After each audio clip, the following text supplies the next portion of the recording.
The following high school sports is a free service of Withers Broadcasting. 1, 2, 3, 4. This is Cape Central Tigers football on Cape Radio 95.7 FM News Talk. This season of Cape Central Tigers football is brought to you by Allstate Hester Agency, Cape Career Technology Center, Dutch Enterprises, Garber's Menswear, St. Francis Medical Systems, Stone Mountain Carpet, Strickland Engineering, and DollarSavingDeals.com. Blue 42. Blue 42 said Let's send it down to Ryan Winkler for all your play-by-play action on Cape Radio 95.7 FM News Talk. Good evening, ladies and gentlemen. I'm Ryan Winkler alongside Chandler Jansen. And coming to you tonight from Cape Central High School, the final game of the regular season and the final home game for the Cape Central Tigers. It's senior night, so they honored the cheerleader and the football seniors before the game tonight. It's also what looks like, I guess, probably the pink out game for Cape Central. I saw a bunch of the kids that were going to be sitting in the jungle wearing pink tonight. Yes. Some of the players have some pink accessories tonight as well when we saw them warming up. So tonight, Chandler, last game of the season, final home game, and a spot in the first round, I should say a spot in the second round of the district playoffs, because in our district, Class 5, District 1, there are 7 teams, and currently the Tigers are sitting at first place, 5-3. They're up by less than a point over Poplar Bluff. As Poplar Bluff also 5-3. They play Hillsboro tonight. And if Hillsboro beats Poplar Bluff and Fox can win, from what I was told, Fox should jump Poplar Bluff into that second place spot. So right now it's Cape Central in first place, followed by Poplar Bluff. Fox in third, Webster Groves in fourth, Farmington in fifth, St. Mary's in sixth, and then Melville in last, in the 7th seed at 0-8. Those final three, because Farmington is done. They played their last game last night. That's why they're 4-5 already. St. Mary's at 1-6 in that 6th spot. So more than likely, they will stay in that 6th spot, and them and Melville will be. They're pretty much locked into where they belong already. So it really just depends. Those top 3, I think, are the really only ones that'll move around a bunch. I don't necessarily think back and forth, but I think somebody will end up probably jumping somebody. So if Central can win and Hillsboro can win and Fox can win, we won't play next week. We will have a bye into that second round. And that's what we hope for. Exactly. That's exactly what we hope for. So tonight the Tigers are going to take on Potosi, and Potosi comes into this one with the exact opposite record of Central. The Tigers at 5-3. Potosi is 3-5. So they've got a 3-game winning streak from what I saw online. They won their last 3 games. Will that be just like Central then, if that was the case? Yeah, exactly, because Central has won their last 3 games as well. So they would have started out the season 0-5, and then after winning their last 3, that makes them now 3-5. Yep. Oh, I'm sorry. They had won 3 in a row. They lost last week to North County, so they had a 3-win win. So they started 0-4. Then they lost last week to North County 41-0. And so tonight is their final game as well. There's 2 common opponents between the 2 teams, Farmington and Central, Park Hills Central. And Cape Central beat Farmington 35-0, and Cape Central beat Park Hills Central 48-41. So that was the game that I did not get to call. That's right. You didn't get to go to that one, yeah. So that is that's one of the things you look at when you try to predict games, I guess. You look at those common opponents, see what it was. But the difference between those 2 matchups, Potosi lost 43-8 to Park Hill Central and lost 52-7 to Farmington. Okay. So, I mean, if you go by that, this may be a lopsided game, but you never know what could happen. Considering last week we thought, won by 30 points, but we also thought we'd have a running clock starting at halftime, and we didn't. And we really only got it going for, I'd say, a total of maybe a minute in that second half. Yeah. It happened 2 different times. Yeah. The Central finally would get back up again, and then DeSoto wouldn't take long to get back down there and score another touchdown to cut it back down again. They wanted to at least keep it within 30, I guess. That was kind of I think that was their goal. That was their goal. No running clock. They accomplished that, though. But, of course, our pregame is being brought to you by the Cape Career and Technology Center. Their vision is to provide an environment for students to make career connections and advancements through education and training. The Cape Career and Technology Center. Okay, I was going to say, I think we're waiting on referees, but now I see them out there on the field. They're on the sidelines of each team. So, yeah, Chandler, just looking at those standings, it's going to be an interesting night, that's for sure. We're going to try to keep up with the games between Poplar Bluff and Hillsboro. I'm going to try to keep up with all the teams in the district, their games tonight, to try to keep you updated with the scores and see how well our chances are to missing that first round and getting into the second round. We made quite the run last year. Quite the postseason run last year, really. Yeah. Went all the way to the semifinals. Yep. One game away from going to Columbia. I had to think about it. They've moved it so many times. No, Springfield? I thought it was Columbia last year, but I can't remember. I think maybe it's Springfield this year. See, they move it so they often. might have changed it. They've moved it so many times since they stopped having it at the Dome, which I think they should have just kept it there. yeah. I know a lot of people are like, oh, you got to play outside and all that stuff, and it's like, yeah, but then some people who wouldn't normally get to go to a game because of the cold or the weather can go to the game when it's in the Dome because they don't have to worry about that sitting outside in the cold. But yeah, I think maybe the last time when Jackson went, that was at Mizzou still. Yes, it was. And last year either was the last year at Mizzou or the first year at Springfield. There's something is telling me that at one point that game will be at Springfield. And I think that's I just something remember they've been last year we did talk about Columbia. Yeah, I think So last year's was at Columbia. I mean, I feel like that's where we were planning to go, if that makes sense. So I would assume that we had that right, and that it would have been at Columbia. I'm pretty sure, yeah. I think that is correct. I think you're right, Chandler. It was Columbia. Which, I don't know. I've never actually been to Missouri State's football field stadium. Mm-hmm. I've driven past it. It looks like it'd be a pretty decent place to play.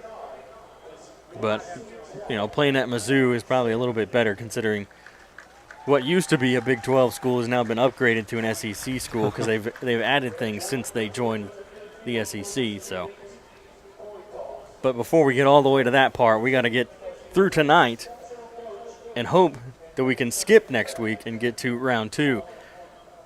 But looking at the standings, either way, we should be here at home in that first district game, which is going to help our chances. Yes, it helps our chances in districts. It depends on. I mean, you get that number 1 seed, you'll get home all the way through. But then it depends on who wins that other district will depend on who goes where.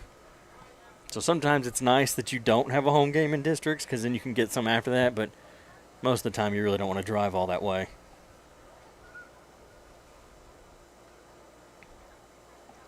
We're doing the coin toss here at midfield.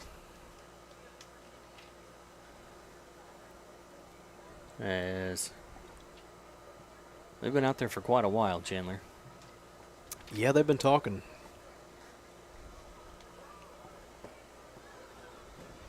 So, like we said, Potosi 3-5, Cape Central 5-3. Should be able to get the win. Should be able to finish 6-3, which was the record at the end of the regular season last year. I think we ended up 10-4 at the end of the year after the final game of the playoffs. And so, the Tigers will receive the opening kickoff, so they'll start things off on offense. As the teams head back to their sideline to get ready for the opening kick. And Chandler, I forgot to start off our broadcast like I normally do. It's Friday. You know what that means. Football. It's time for some Cape Central football. Yeah. So the Tigers and the Trojans from Potosi are going to go head-to-head here. Final game of the regular season. Some games played last night. Farmington played last night. They lost, so they finished out their season 4-5. The rest of Central's district plays tonight. And so now we're looking for Fox to win, Poplar Bluff to lose, and, of course, for the Tigers to win. So let's hope for that.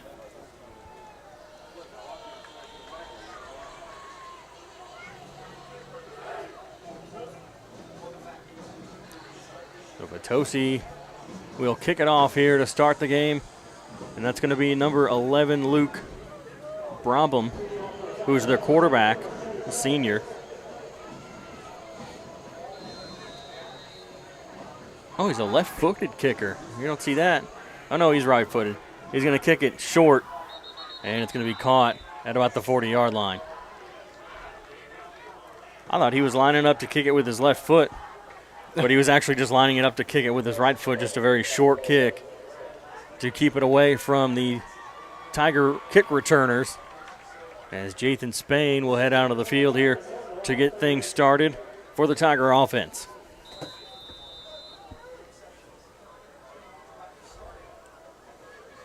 Last week, Tigers winning by 30, 51-21.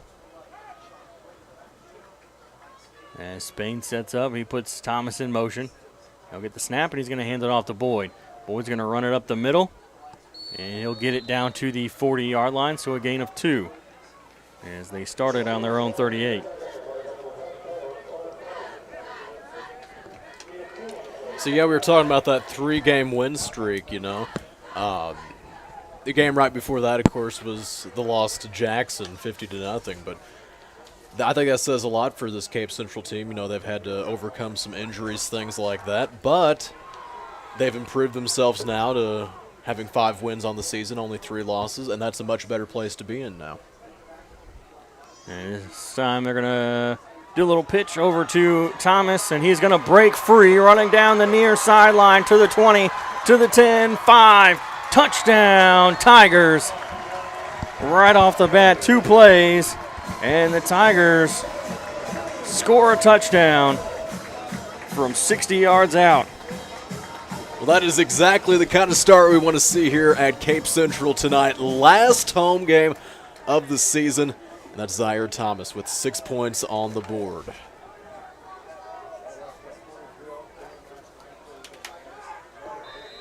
We'll line up here for the extra point.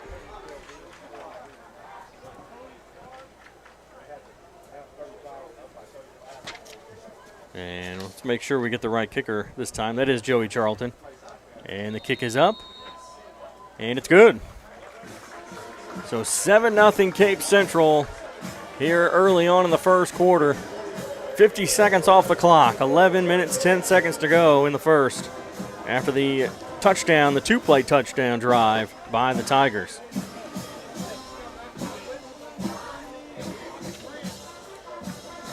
So we tell you about Stone Mountain Flooring, proud supporters of the Cape Central Tigers. Visit them on Seamers Drive in Cape for a premier selection of tile, carpet, hardwood, and LVT. Go Tigers! So Central jumps out to an early lead here over Potosi. 7-0 with 11 minutes, 10 seconds left here in the first quarter. See what the Trojan offense can do as they come out for the first possession of that game.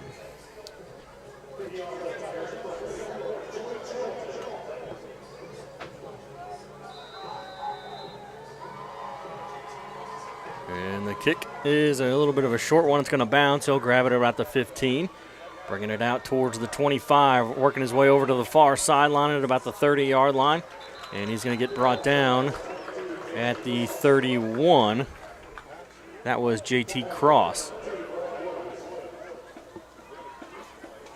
And senior Brad Woods on the tackle for Cape Central.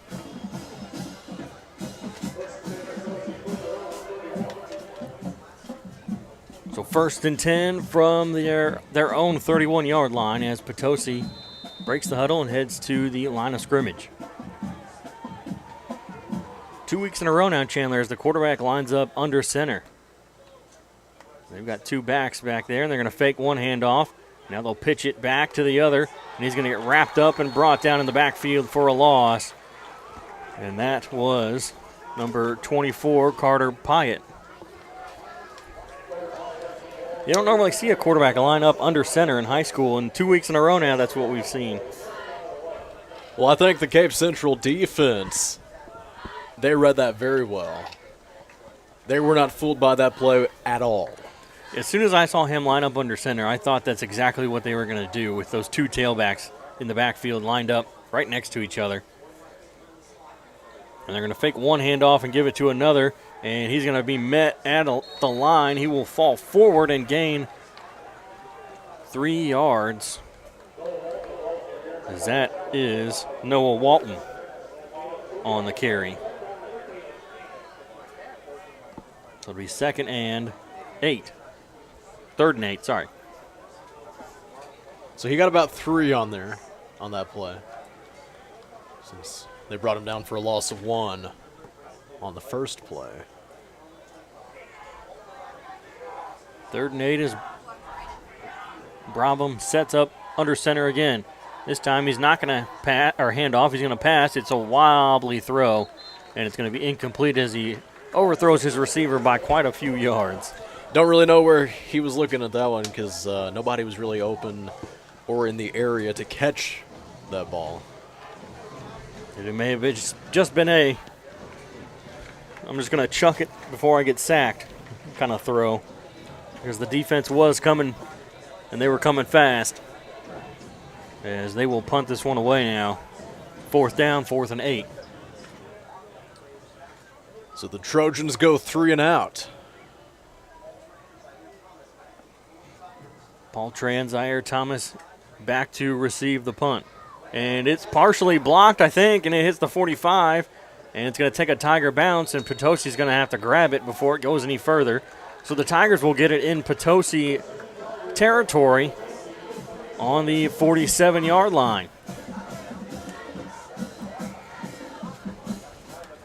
And if I was the punter, I would go ahead and say, yeah, he got a piece of that, because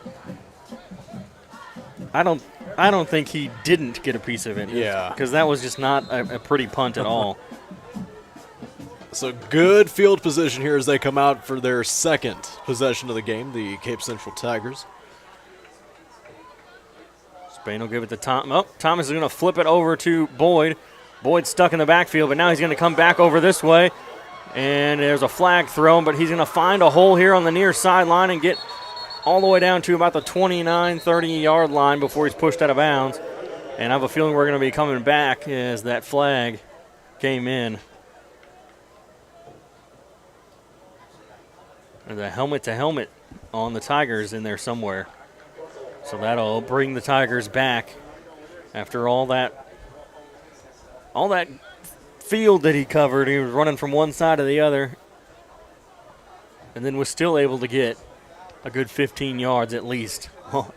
Got to give Keyshawn Boyd some credit for that one, because he was able to run all the way to the other side of the field. And then they throw the flag and it all has to come back.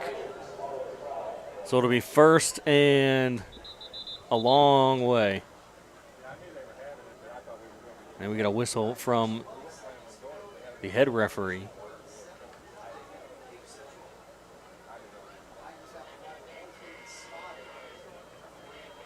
They're gonna re-spot it, I guess.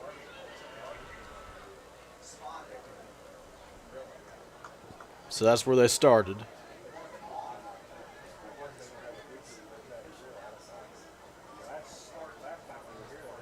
They got off somewhere, didn't they? Yep. He started to mark it off from the wrong spot He didn't start it from the actual line of scrimmage. I think he started it from the flag somewhere.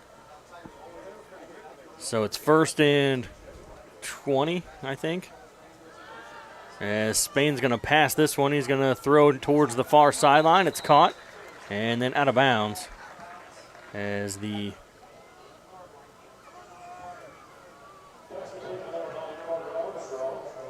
Carter Armstrong, the receiver on that one.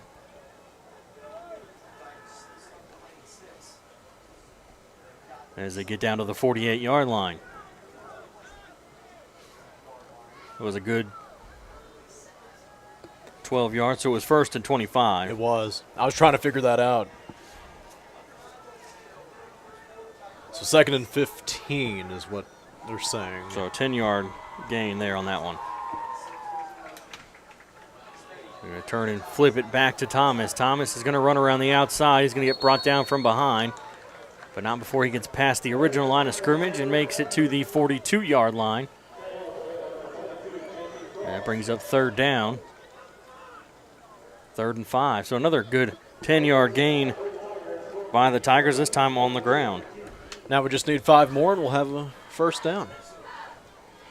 8:30 left here in the first quarter.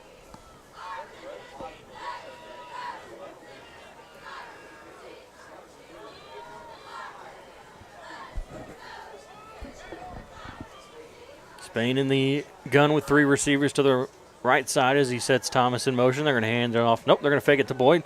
Spain's going to keep it himself. He's got enough for the first down, and he's tripped up at about the 30. He'll fall forward to the 28. So nice gain there from the 42 down to the 28-yard line. Nice 14-yard gain by Jason Spain on the run. We've seen him keep the ball himself a little bit more lately, Ryan. Last few games in particular, he'll have a few more rushes, kind of like he did there. And he wasn't doing that as much at the beginning of the season, but that's something he's been doing a little bit more of now. Spain gets the snap, back to pass. He's going to throw across the middle, and it's just a little too far out in front of Carter Armstrong. That 8 and 3 look a lot alike from up here. Oh, sorry, that was Keyshawn Boyd.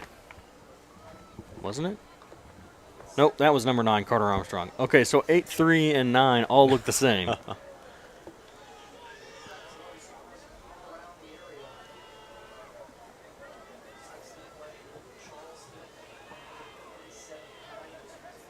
So Spain will set up with 2 tailbacks.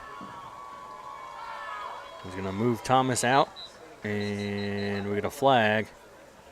And I'm thinking it's going to be a false start.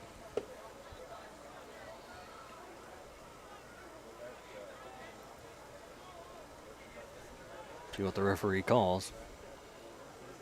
Yep, false start. So it'll be 2nd and 15 now, with 7:40 to go in the first quarter.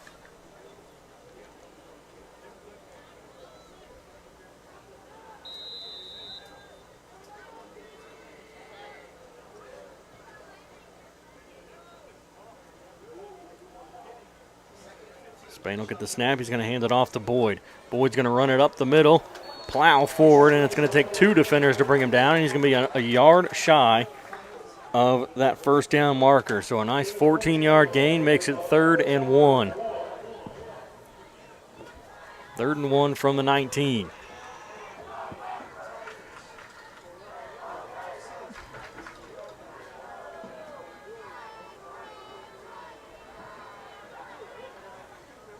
Two receivers to the left, 1 to the right. But one of those receivers is Zaire Thomas. Nope, they're going to put Tran in motion this time, and they're going to hand it off to Boyd, and he'll run it forward. He's tripped up at the line, but he falls forward over that first down marker. And it's a gain of 2. That'll make it 1st and 10 from the 17.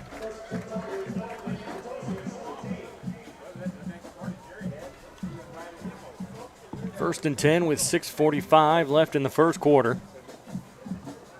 Tigers leading 7-0. Looking to get another one here into the end zone.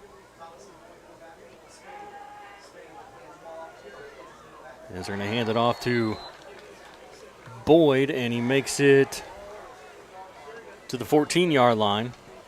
So a gain of 3. 2nd and 7. So clock keeps running here. We got now 6 minutes, 10 seconds left here in the first. And just inside the 15, they got the ball on the 14-yard line.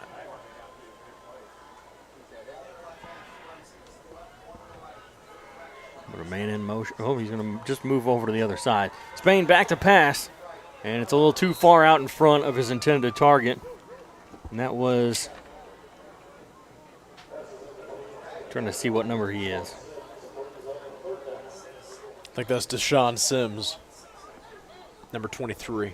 Yep, Deshaun Sims was his intended target. Brings it up 3rd down. 3rd and 7. Hillsboro is up 7-0 right now over Poplar Bluff, so they scored pretty much right away as well.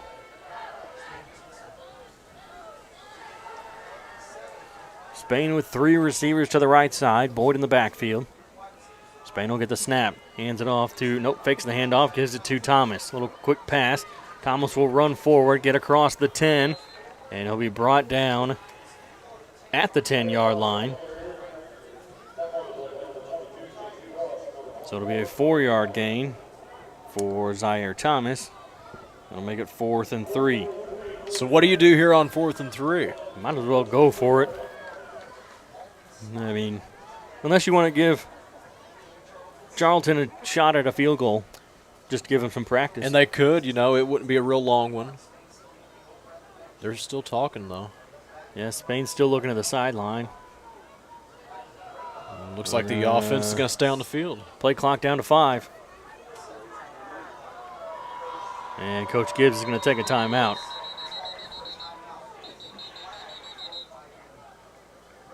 One referee threw the flag, but the other referee was over here granting Coach Gibbs the timeout, so the flag will be picked up. So it'll be 4th and 3 after the Tigers take a timeout here. 4:58 left in the first quarter as they lead 7-0 here over Potosi. So we tell you about Allstate Agency, the Hester Agency. Experience what it's like to have an insurance agent who truly cares about you. Allstate, the Hester Agency, you're in good hands with Matt Hester. And I wonder, after they take this time out, will they change the play call and will they end up kicking a field goal instead, or will they keep the offense on the field? I see Spain out there in that huddle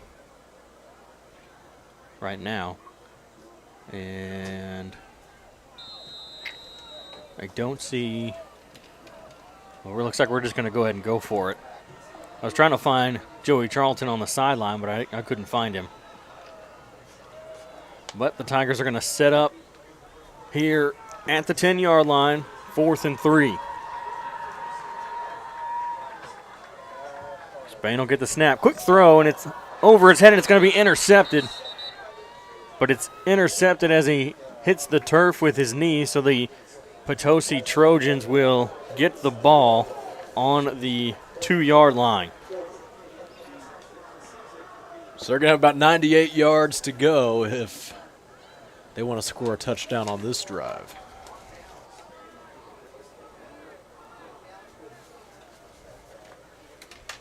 Yeah, this is going to be here's the other thing, too. If your game plan relies on a lot of runs, they only went 3 and out, so they've only ran 3 plays. They had 2 runs and 1 pass. The pass was way over his receiver's head. As they're going to maybe gain a yard there on that run. Do you kind of load up? They ran a play before I got to my point. Do you load up on the line, or do you just play like kind of a regular defense and have your guys, the same just normal guys kind of rushing in on the quarterback? Well, hey, we saw a safety last week. Yeah, but it wasn't by the Cape defense, but yeah, that's that was just the punter running out of bounds in the back of the end zone. We've never seen anything like that. He's going to keep it himself. Brabham will be brought down at about the 8-yard line. So that'll bring up 3rd down. 3rd and 4. 3rd and 4, just under 4 minutes to play here in the first. And they got a little more room to work with now. They're not pushed back so far. 3:45 to go first quarter. Brabham will fake the handoff, and then he's going to hand it off to another running back, and he's going to be brought down for a loss, and then I'll bring up 4th down. All the way back to the 6-yard line. So that makes it 4th and 5. So that is the second straight possession where the Trojans will go 3 and out. Going to have to punt this one back to the Tigers. Hopefully this one doesn't get blocked again if you're Potosi. Last time it was partially blocked. Brabham, the punter as well as the quarterback. And this time he does get it away. And it'll get caught by Thomas at the 30. And he's going to get it to the 25 before he's wrapped up and brought down. So instead of calling for a fair catch, he just goes ahead and catches it and takes off and gains 5. So the return, short return, but a good return as it gives him that much closer to the end zone in Potosi territory. Working with even better field position this time. Hopefully this time it results in some points. 3 receivers to the left, none to the right, and one in the backfield is Boyd, and they put Thomas in motion. They hand it off, fake handoff, and Spain will keep it himself. And see where they mark him down, about the 20-yard line it looks like, so a gain of 5 on the ground for Jathan Spain. That's another thing, Chandler. You have 2 really good running backs, but now if you add in your quarterback, that's just 3 running threats that the defense has to worry about. And I don't think this defense is probably not ready for that. I don't think they're ready for 3 running threats. No offense to them, but I don't think they're ready for 2 running threats. They probably aren't ready for 2. Most teams have not been this year. Thomas in motion. Spain will get the snap, and he's going to hand it off to Boyd. And Boyd will get back to the line of scrimmage. No gain. 3rd and 5. 1:53 to go in the first quarter. The delayed handoff there between Spain and Boyd may have, prohibited that play from getting any more than what they did, as they both kind of weren't too sure what the other was going to do. So 3 receivers on the left again. And Spain will get the snap. He's going to look to pass. He tried to tuck it, but he throws it tipped, and it's caught by Paul Tran. And Tran gets inside the 5. They're going to mark him down at the 5. Well, how about that? Oh, my. It went for a pass to Thomas, but it got tipped, and Paul Tran came away with the reception and gets it down to the 5-yard line. 1st and goal from the 5, a minute to go. 1st and goal from the 5. Spain will fake the handoff. He's going to break a tackle. He worked his way out of that one. He's going to run forward towards the end zone, and he gets in. Touchdown, Tigers. As Jathan Spain runs it in from 5 yards out and makes it 13-0.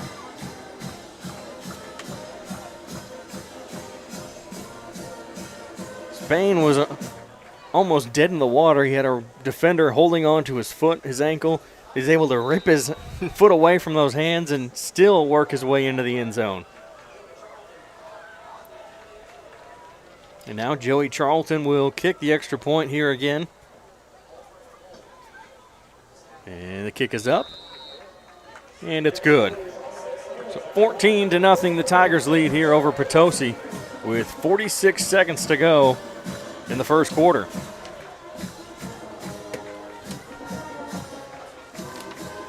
So we will tell you about the Cape Career and Technology Center. Their vision is to provide an environment for students to make career connections and advancements through education and training.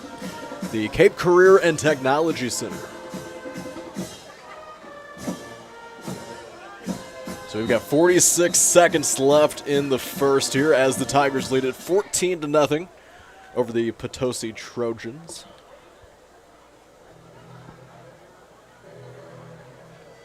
As the Tigers get all set up here to kick this one off to Potosi.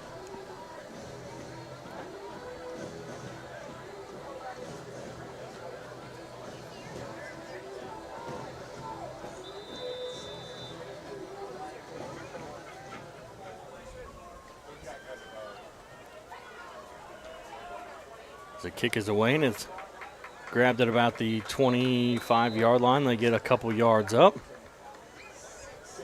to the 27.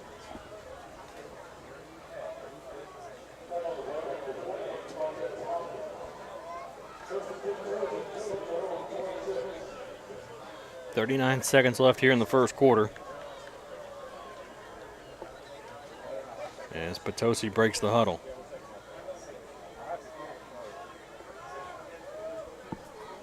So they got a 1st and 10 ball on their own 27. Set up with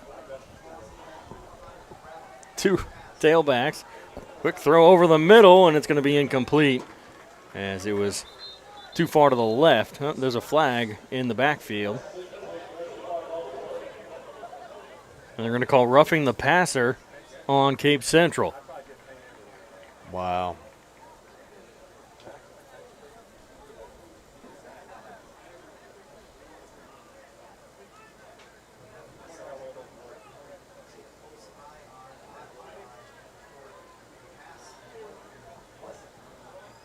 What's the call? Yep, roughing the passer. So they will gain a 1st down as they move the ball up to the 42-yard line. 15-yard penalty. And 1st and 10 now for Potosi. Well, that gives the Trojans now the best field position they've had throughout this whole game. Maybe they'll be able to capitalize off of that. Braham under center, fakes the handoff, steps back to pass. He's going to throw over to the near sideline, and it's caught. He gets across the 50 to the 45, and he's going to be pushed forward and brought down at the 40-yard line. That's number 14, Thomas Lambing.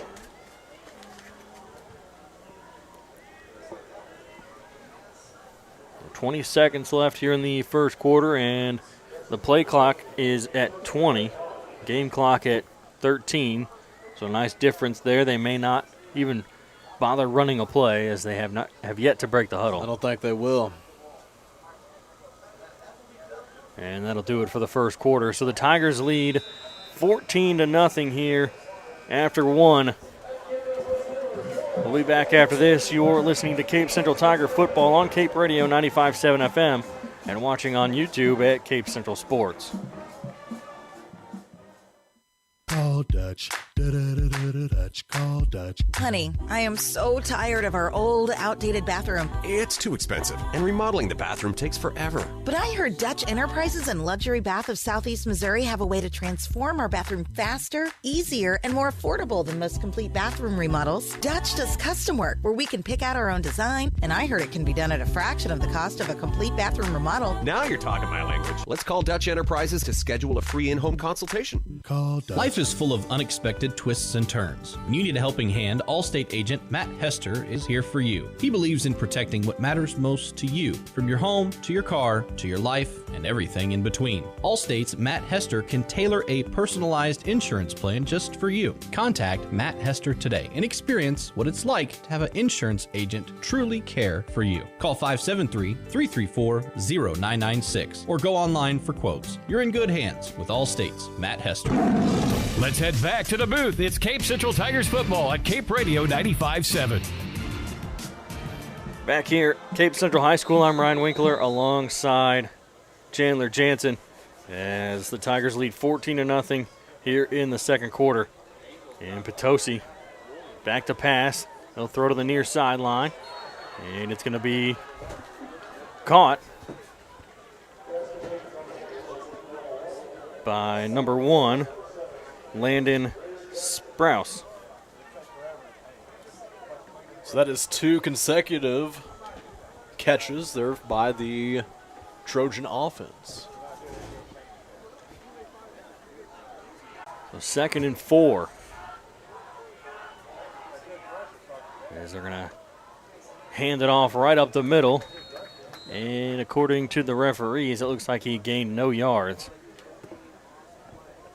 As that was JT Cross with the carry this time.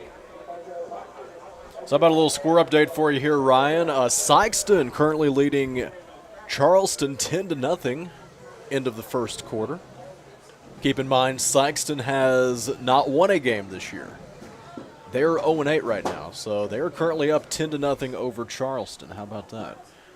Poplar Bluff leads Hillsboro 19-7 in the first. What? Wow. Didn't see that coming. Stepping back to pass, quick throw, and it's caught at the first down marker at the 31, and he's going to get it all the way down to about the 18-yard line. So a 13-yard gain.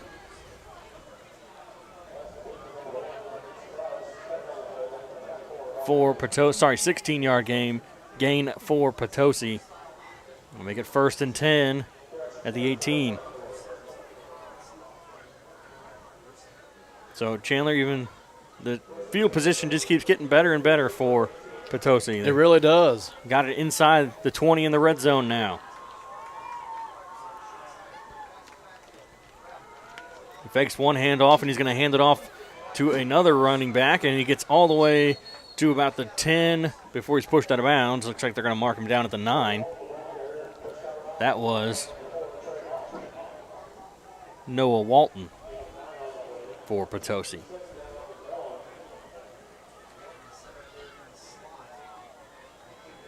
Going to see if we can get a Jackson score update for you here, too, in just a second. They're playing at Festus this evening.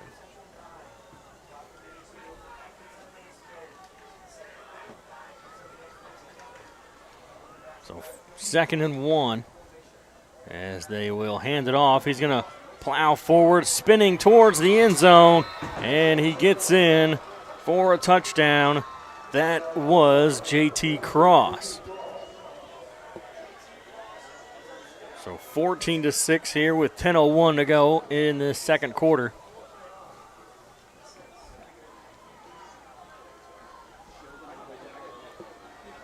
As the Potosi will line up for the extra point. And the quarterback / kicker, Luke Brabham, will attempt the extra point, and we get a flag on the Tigers. It'll be offside on Cape Central.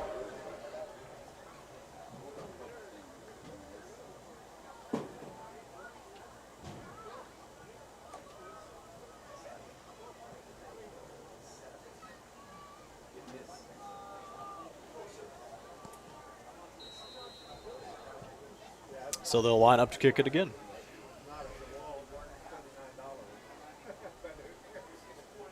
There's a high snap, and it's nope, no good. It's short.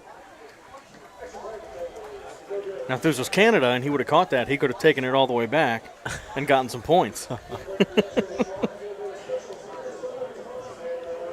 So after that possession for Potosi, they now trail 14-6. The Tigers are going to go back to work on offense, trying to get that 2-score lead back up again before half. This was another one of those games, Chandler, where I think a lot of people were thinking this is going to be probably a blowout. Yeah. And I will be honest, earlier in the season when I was looking at it and Potosi was 0-4, Yep. I was expecting, okay, so the Tigers should be able to handle that with no problem at the end of the season. It's been a little closer than we thought. Some of it, I think, has had to do with penalties. There's been a lot of penalties. Yeah, there was that helmet-to-helmet, the roughing the passer. So, yeah, that didn't help at all, especially another little short kick here, and it's going to be caught. And I'm not sure what's happening. I think that's Chapman Ogles who made the reception, or made the catch on the kick. And I guess he either thought he called for a fair catch or he did call for a fair catch and they didn't see it. I don't know if I saw it. He kind of caught it and then stood there. I don't think he threw his hand up. I think he was just thinking about doing it and then didn't, and then didn't realize that he didn't. I don't think he actually called for a fair catch. The defender kind of was coming in hot and he was going to hit him, but then he kind of pulled up like he's not doing anything. Maybe he called a fair catch. I don't want a penalty. Thomas is going to take it all the way to the 50, and they're going to mark him a yard short at the 49.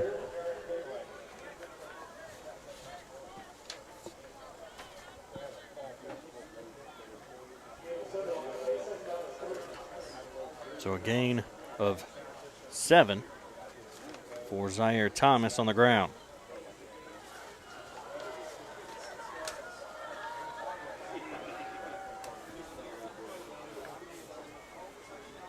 Three receivers on the right side. And now Thomas will move in motion. Hand it off to Boyd. Boyd's going to run it up the middle. He breaks one tackle, breaks another. Gets away from another defender and another one before he's finally grabbed and brought down at the 35-yard line. Holy cow, what a play there by Keyshawn Boyd. That's like a 17-yard gain. Let's see where they mark it. Marked it at the 35, so 16 yards. Where did it start on the 49 or the 48? I thought it was 48, but we'll give them the yard. Our stats aren't official, so it doesn't really matter what we give them. As long as we're close. And we get a flag and a false start on the Tigers.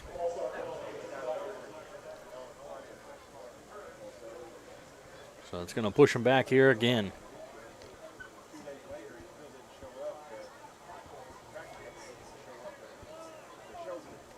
So Chandler, South Dakota, their referees have microphones. Oh, it's like being at a college game. The referee will turn on the microphone and tell them what the penalty was, or at least in the game that I was watching. That's where your brother works, yeah, right? That was the team that he covers. That's their referee was calling the game with a microphone. Running through and across that first down marker and gaining another good chunk of yards is Keyshawn Boyd. He got from the 40 all the way down to the 14-yard line. So a good 16 yards there for the Tigers and Keyshawn Boyd. 8:06 left on the clock here in the first half. As Spain sets up, three receivers to the right side, gets the snap, quick throw. It's caught by Thomas. Thomas is going to run it up the middle, and he's going to get into the end zone as he falls forward after the contact by the defender, and that makes it 20-6, Cape Central. As they're going to line up here for that extra point. That is Zaire Thomas's second touchdown of the night. He's got one receiving touchdown and one rushing touchdown. Now our extra point. As Charlton will line up with Paul Tran, the holder. And the kick is up. And it's good. 21-6, Tigers lead with 7:53 to go here in the second quarter. They've had 4 possessions, 3 touchdowns, and an interception so far tonight. Cape Central. Not a bad way. We had a little bit better luck last week in our first half, but yeah, that's just the way it goes sometimes. Yeah, last week was weird. It was for both teams. It was what did we say? Like the first 2.5 quarters. Yeah. Midway through that third quarter, the offenses for both teams just kind of stalled out and couldn't get anything going anymore after that. So wasn't it 51-21 midway through the third? Yep. We didn't nothing after that. And that's what the final was.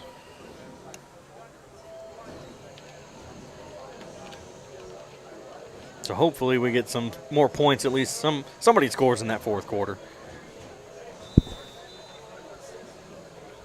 And Charlton will kick this one away.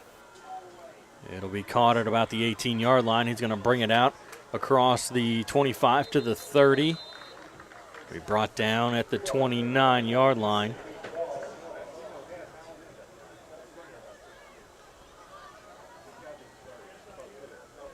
And Jackson, little update here for you. We were talking about that. Jackson leads 14-7. And that's at the end of the first quarter. So they're starting the second. And Jackson is up a touchdown.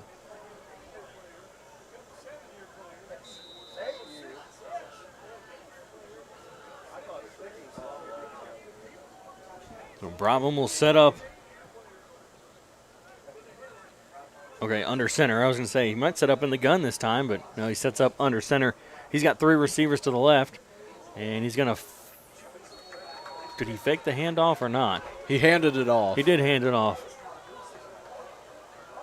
Oh. Oh. He snuck all the way through, and nobody – we got a whistle blow back here. They all thought that he had the ball back here in the backfield. That's why nobody was moving. I did too. I wasn't even looking up there. He blew the whistle. He blew the play dead. So Potosi's not going to be happy about this. We'd like to have that one on replay. We're going to have to – I wonder what we're going to do here. So he kept the ball. It looked like he handed it off, but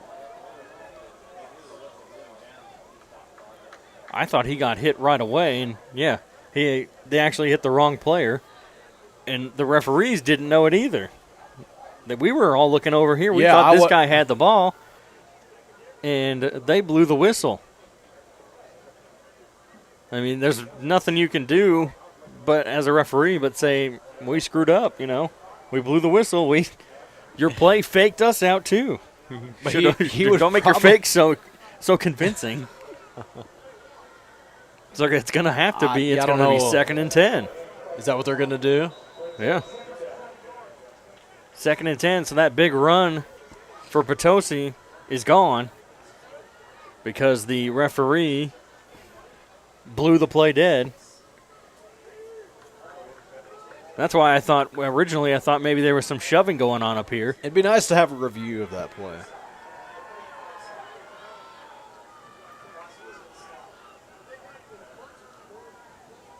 This time he's going to pitch it into the backfield, and he's going to get wrapped up and brought down. Ball's out. Ball's out, and there's a whistle. And they're going to blow the play dead, which I thought that's exactly what they were going to do. He was on the turf before that ball came out. Noah Walton wrapped up in the backfield. They'll make it 3rd and 13.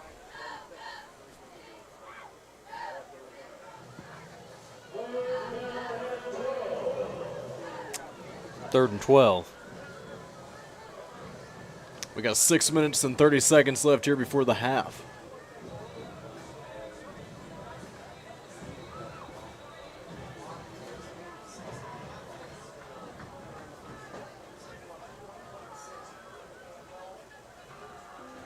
So Bravo will set up under center again, 1 receiver on each side, and 2 tailbacks again. He's going to step back to pass. Quick throw, caught by Walton. Walton's going to get through, and he'll get brought down at the 35-yard line. A gain of 8. Nope, to the 34. They're going to mark him at the 34. So a gain of 7 makes it 4th and 5.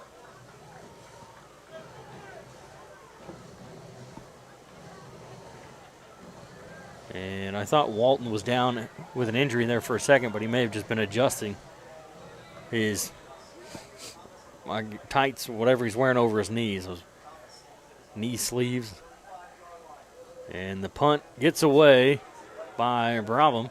It's going to bounce once. It'll get picked up by Thomas. Thomas with a stiff arm knocks one man down, and he's going to work his way to the near sideline to the 50, into the 40. And he's going to be pushed out of bounds at about the 35-yard line. What a stiff arm by Zaire Thomas, as he just shoved that defender right off of him. See where they put the ball. They're going to put it down at the 33-yard line.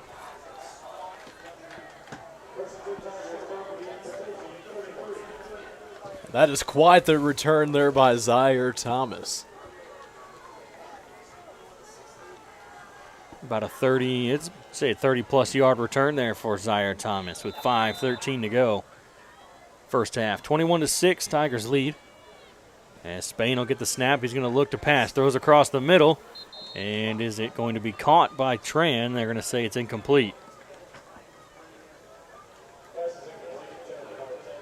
So it'll be 2nd and 10.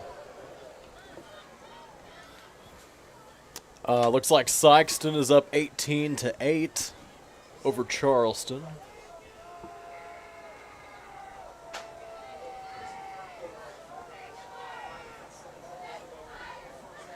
Well, Chandler, something happened where Poplar Bluff lost 6 points. They're going to hand it off to Boyd. He's going to run it up the middle, but a flag comes in.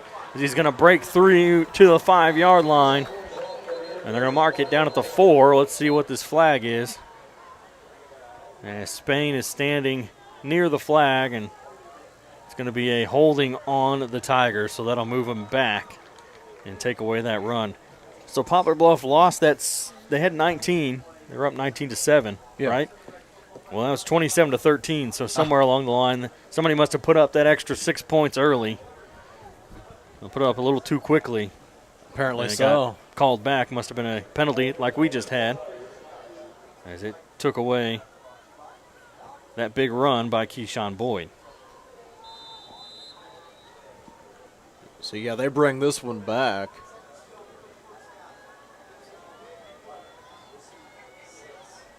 It's about a 2nd and 20. 2nd and 20 from the Trojans' 43. And there's Keyshawn Boyd again. He's going to get all the way down to the 10 to the 5. He's going to get right back to where he was and go from the 43 down to the 3. So a 40-yard gain for Keyshawn Boyd, and he said, you're going to wipe out that run, then I'll just go and get it right back again. Only this time I'll gain more yards. And then some.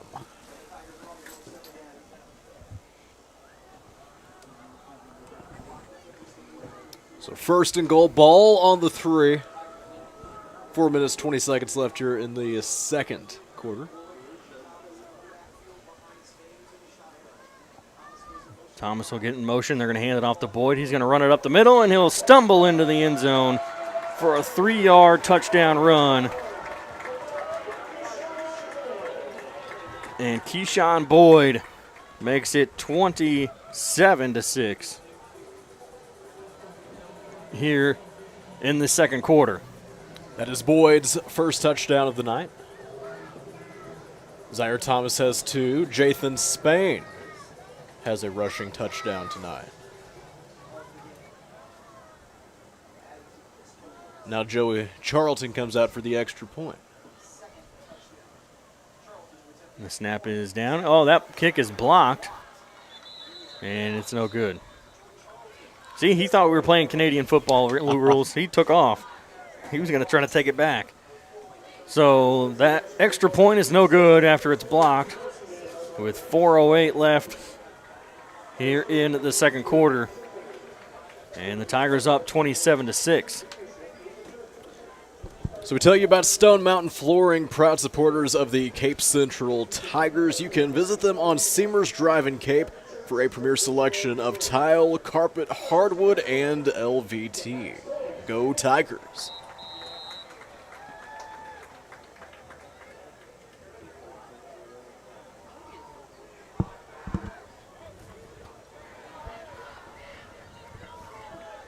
So 4:08 left here in the first half.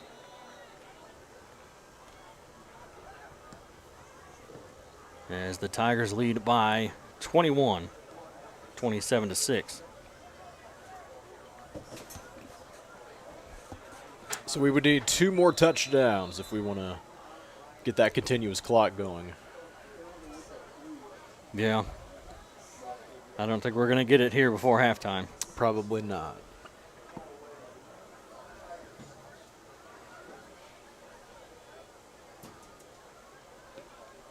The kick is away, and it'll be caught at about the 9-yard line, and he'll bring it out to the 20, to the 30, and he's going to be pushed out of bounds at the 30, 33, 32-yard line. So a pretty decent return there for Potosi. It'll be 1st and 10 from the 32.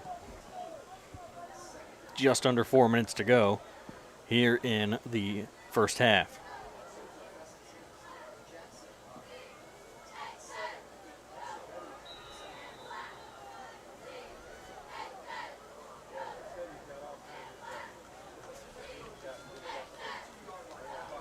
So 1st and 10.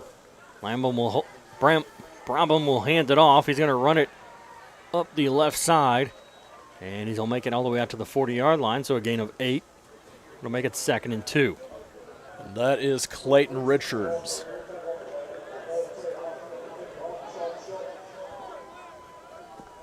So 2nd and 2, yeah. Ball on their own 40.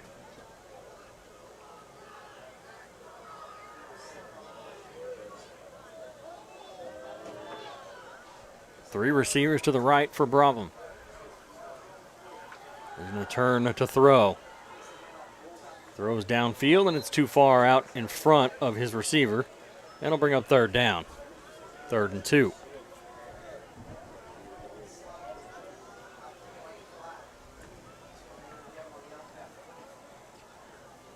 That's the only downside to relying so much on your run, is if your quarterback, which I don't know how he is otherwise, but I mean, hypothetically speaking, say he's not that great at throwing. That's the only downside, is you have to throw it a couple times. Otherwise, the defense will just know that you're going to be running the ball every single time. And they're going to fake the handoff, and he's going to be hit right away at the line and brought down for a loss. They're going to mark it down at the 42, so they're going to lose 2 yards. It'll be 4th and 4 with 3:02 to go here in the first half as the clock continues to run. And we're going to get a timeout called by Potosi. That's actually surprising that Potosi takes the timeout. Just gives Tigers a little bit more time here before the half. Yeah, it gives them a shot at scoring another touchdown. If they want to score again, this might give them a little more time to do that. That's like last week with that safety, the punter running out of the back of the end zone. Didn't really benefit anybody Didn't at benefit, all. yeah. You would have been better off just giving the Tigers, just kicking it away, saving yourself those 2 points. So, yeah, it'll be interesting to see if the Tigers can capitalize here after Potosi calls a timeout with 2:54 left in the second quarter.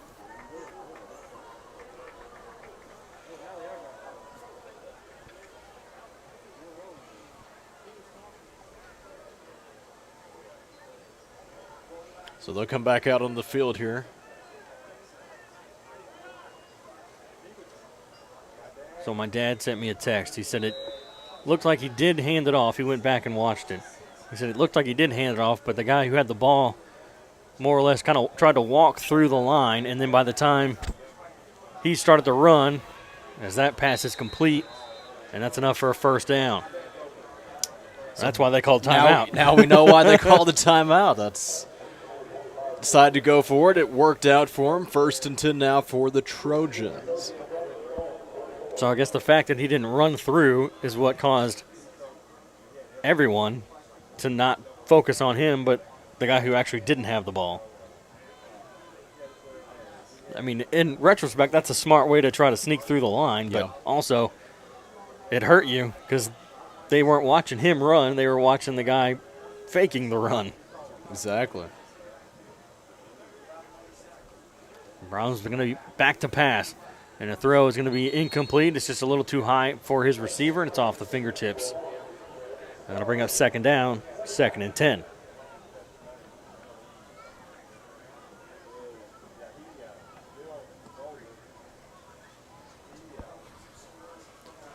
Second and 10, 2:16 to go in the first half. They got the ball in their own 44 here after they picked up that first down. But now it is 2nd and 10.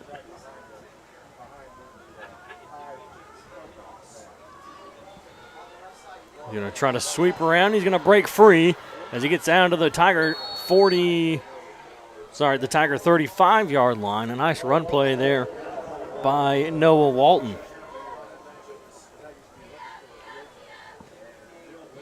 He went around the left side and then up the near sideline. The jet sweep. Yep.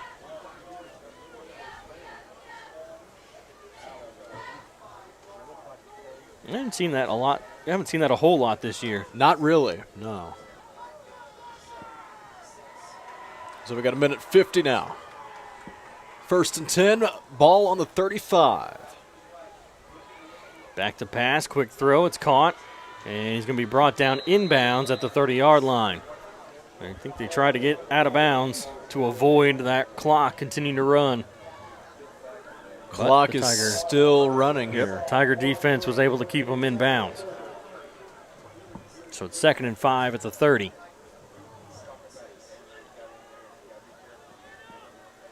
Potosi will get the ball to start the second half.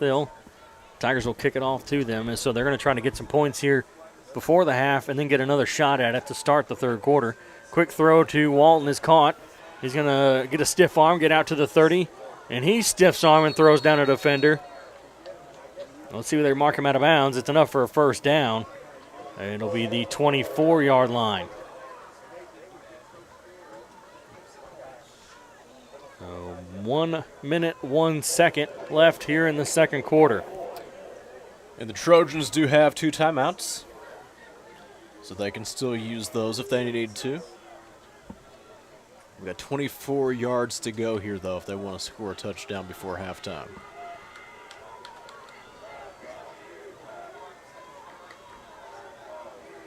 Two receivers to the right side. And he's going to step back to pass. Here comes the defense. Quick throw across the middle. Almost intercepted. Right off the hands. And into the turf. That was Raymond Jackson who wanted that interception. And he wants another crack at it, I'm sure. Very, very close on that one. So that brings up 2nd and 10. 56 seconds to go in the second.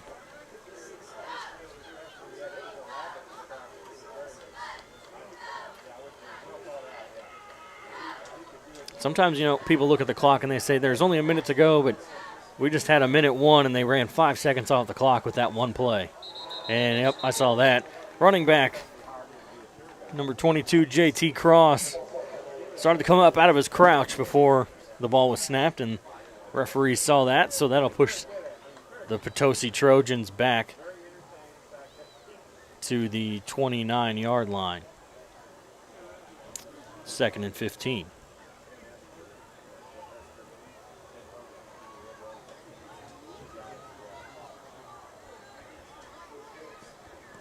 Coach Gibbs asking the referee a question, I guess. So Brabham will set up under center again with 3 receivers over to the right side this time.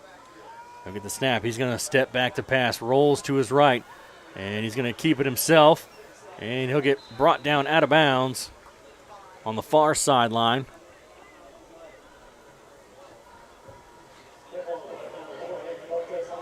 It'll be 3rd and 11 from the 25-yard line. As the clock did stop, he was able to get out of bounds.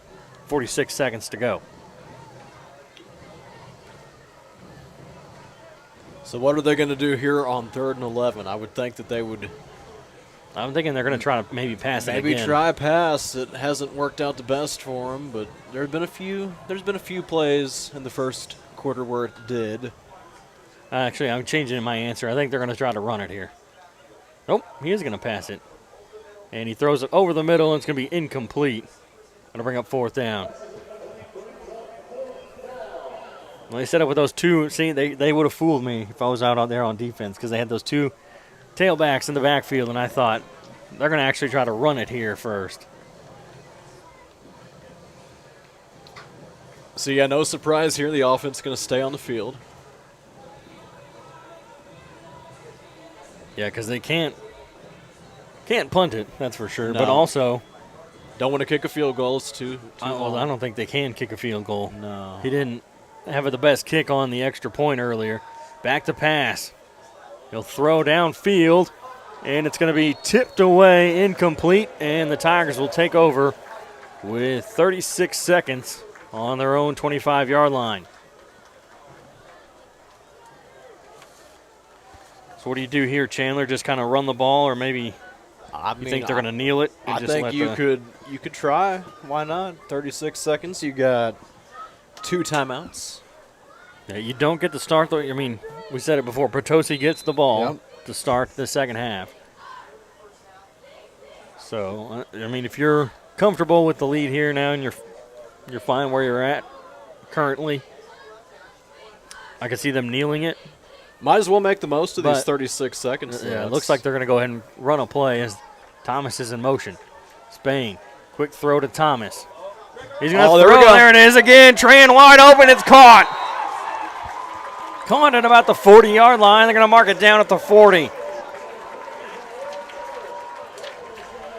There it was again, Chandler. That's how you do it. Saw that week 1, 30 seconds, and now we're going to get a whistle as we have to wait for the chains to catch up.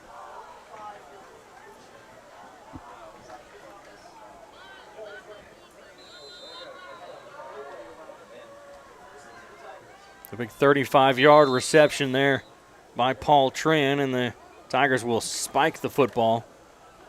26 seconds left. Well, there we go. Now we know what they decided to do. Oh, they marked the ball at the 39.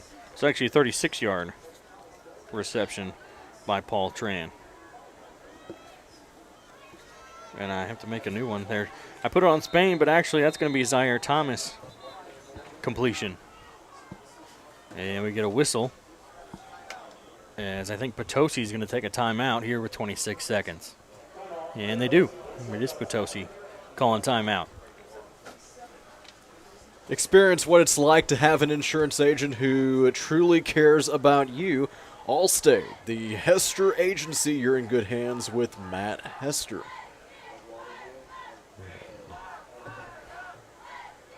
So they had 36 seconds. They go with the flea flicker.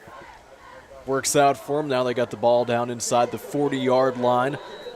26 seconds left to go now. It is a 2nd and 10 when we come back from this timeout. Central going to see if they can score one more time before a halftime. Because if they do, that'll put them up 34-7. Yep. No, 34-6. 34-6, my bad. I thought the same thing. Spain back to pass.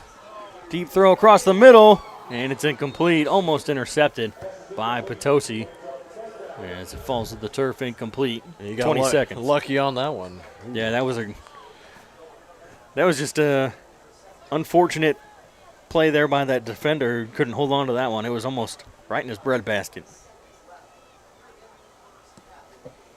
It's 3rd and 10. 20 seconds, Chandler. Plenty of time. Plenty of time with 2 timeouts.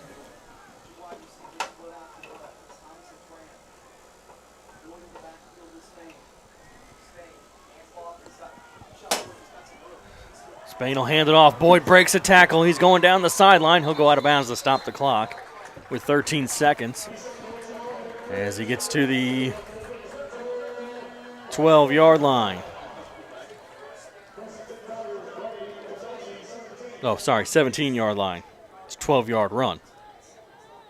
There's about a 22-yard gain there. Yeah. So 22 Thank yards. Thank you, Chandler. I said 12. Yeah, you're right, 22. They'll hand it off. Boyd will. Nope. Yeah, Boyd will break a couple tackles, work his way up the middle, and get brought down. We're going to get a timeout here with 6 seconds left. By the Tigers, they'll take a timeout. Time for hopefully 2 more quick plays. Maybe 1. You can either take a long 6 seconds, or you can do a quick 3-second play or a 4-second play and then have time for 1 more before the half.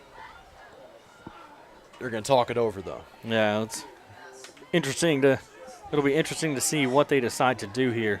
It looks like we're going to go for a field goal. Joey Charlton going out towards the huddle. So this will be something here. It's not in the middle of the field like he usually gets for those extra points. But he's kicking from the 8-yard line.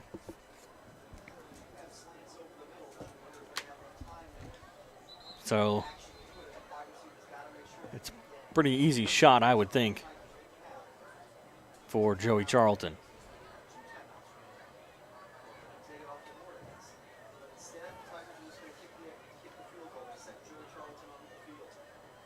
So here we go. Joey Charlton setting up for a field goal. 6 seconds to go in the second quarter.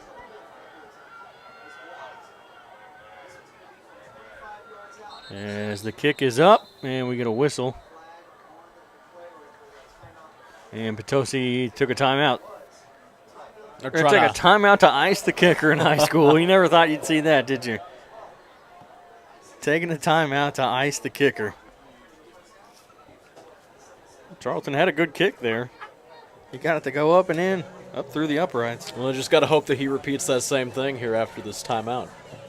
And while they take that timeout, we do tell you about the Cape Career and Technology Center. Their vision is to provide an environment for students to make career connections and advancements through education and training. The Cape Career and Technology Center. So I think they need to reset the clock to 6 seconds because it's got 4 up there on the screen now.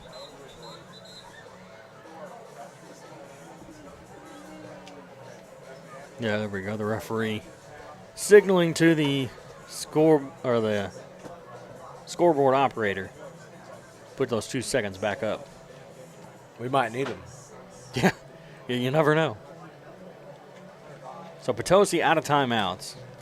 The Tigers 1 left.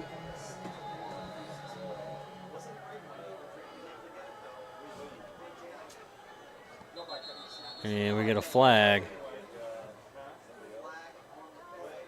And it's going to be offside on Potosi.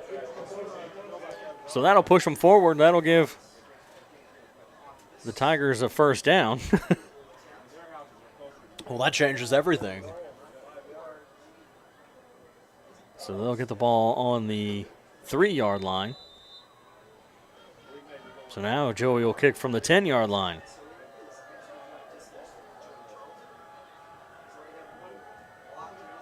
And the kick is good.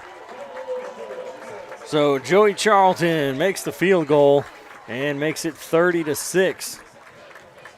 Here with 2 seconds to go. I thought maybe they put the offense back out on the field after that. After that, yeah, having the ball on the 3. They may have, I think maybe if you weren't up by so much at this point, I think they probably would have. Had it been a closer game, they probably would have tried to let Boyd or Thomas run one up the middle. So 30-6 with 2 seconds left before the half. 2 seconds, a whole 2 seconds. And honestly, this will probably do it here, this kickoff.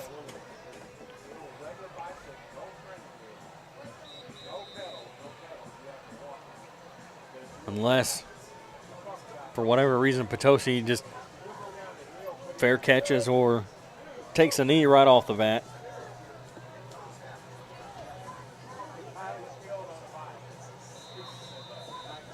Last week, the ball had to keep getting blown over when they'd try to do the kickoffs. Yeah, Tigers kept setting it up on the tee, and it kept getting knocked over. It was a little windy. We don't have that problem here at Cape this evening, though. That was last week at DeSoto. And it'll be a little short kick. It'll bounce, and it'll get picked up, and they are going to try to return this. He's going to spin around, try to avoid the defense. He'll get brought down from behind by one of the Tiger defenders, and that'll do it for the first half. Tigers lead 30-6 here on the regular season finale for Cape Central as they lead Potosi by 24. Yep, 24. So we will take a break, and we'll come back after this with a halftime show. You're listening to Cape Central Tiger football on Cape Radio 95.7 and watching on YouTube at Cape Central Sports. The ones you love deserve you at your best. That's why St. Francis has built a healthcare system designed to empower you to live an exceptional life. As your healthcare provider, we're here to meet your unique needs. Because when people come first, life is beautiful, adventurous, joyful. Whatever you need for a happy and healthy life, you'll find it at St. Francis Healthcare System. where people come first. Life is full of unexpected twists and turns. When you need a helping hand, Allstate agent Matt Hester is here for you. He believes in protecting what matters most to you, from your home to your car to your life and everything in between. Allstate's Matt Hester can tailor a personalized insurance plan just for you. Contact Matt Hester today and experience what it's like to have an insurance agent truly care for you. Call 573-334-0996 or go online for quotes. You're in good hands with Allstate's Matt Hester.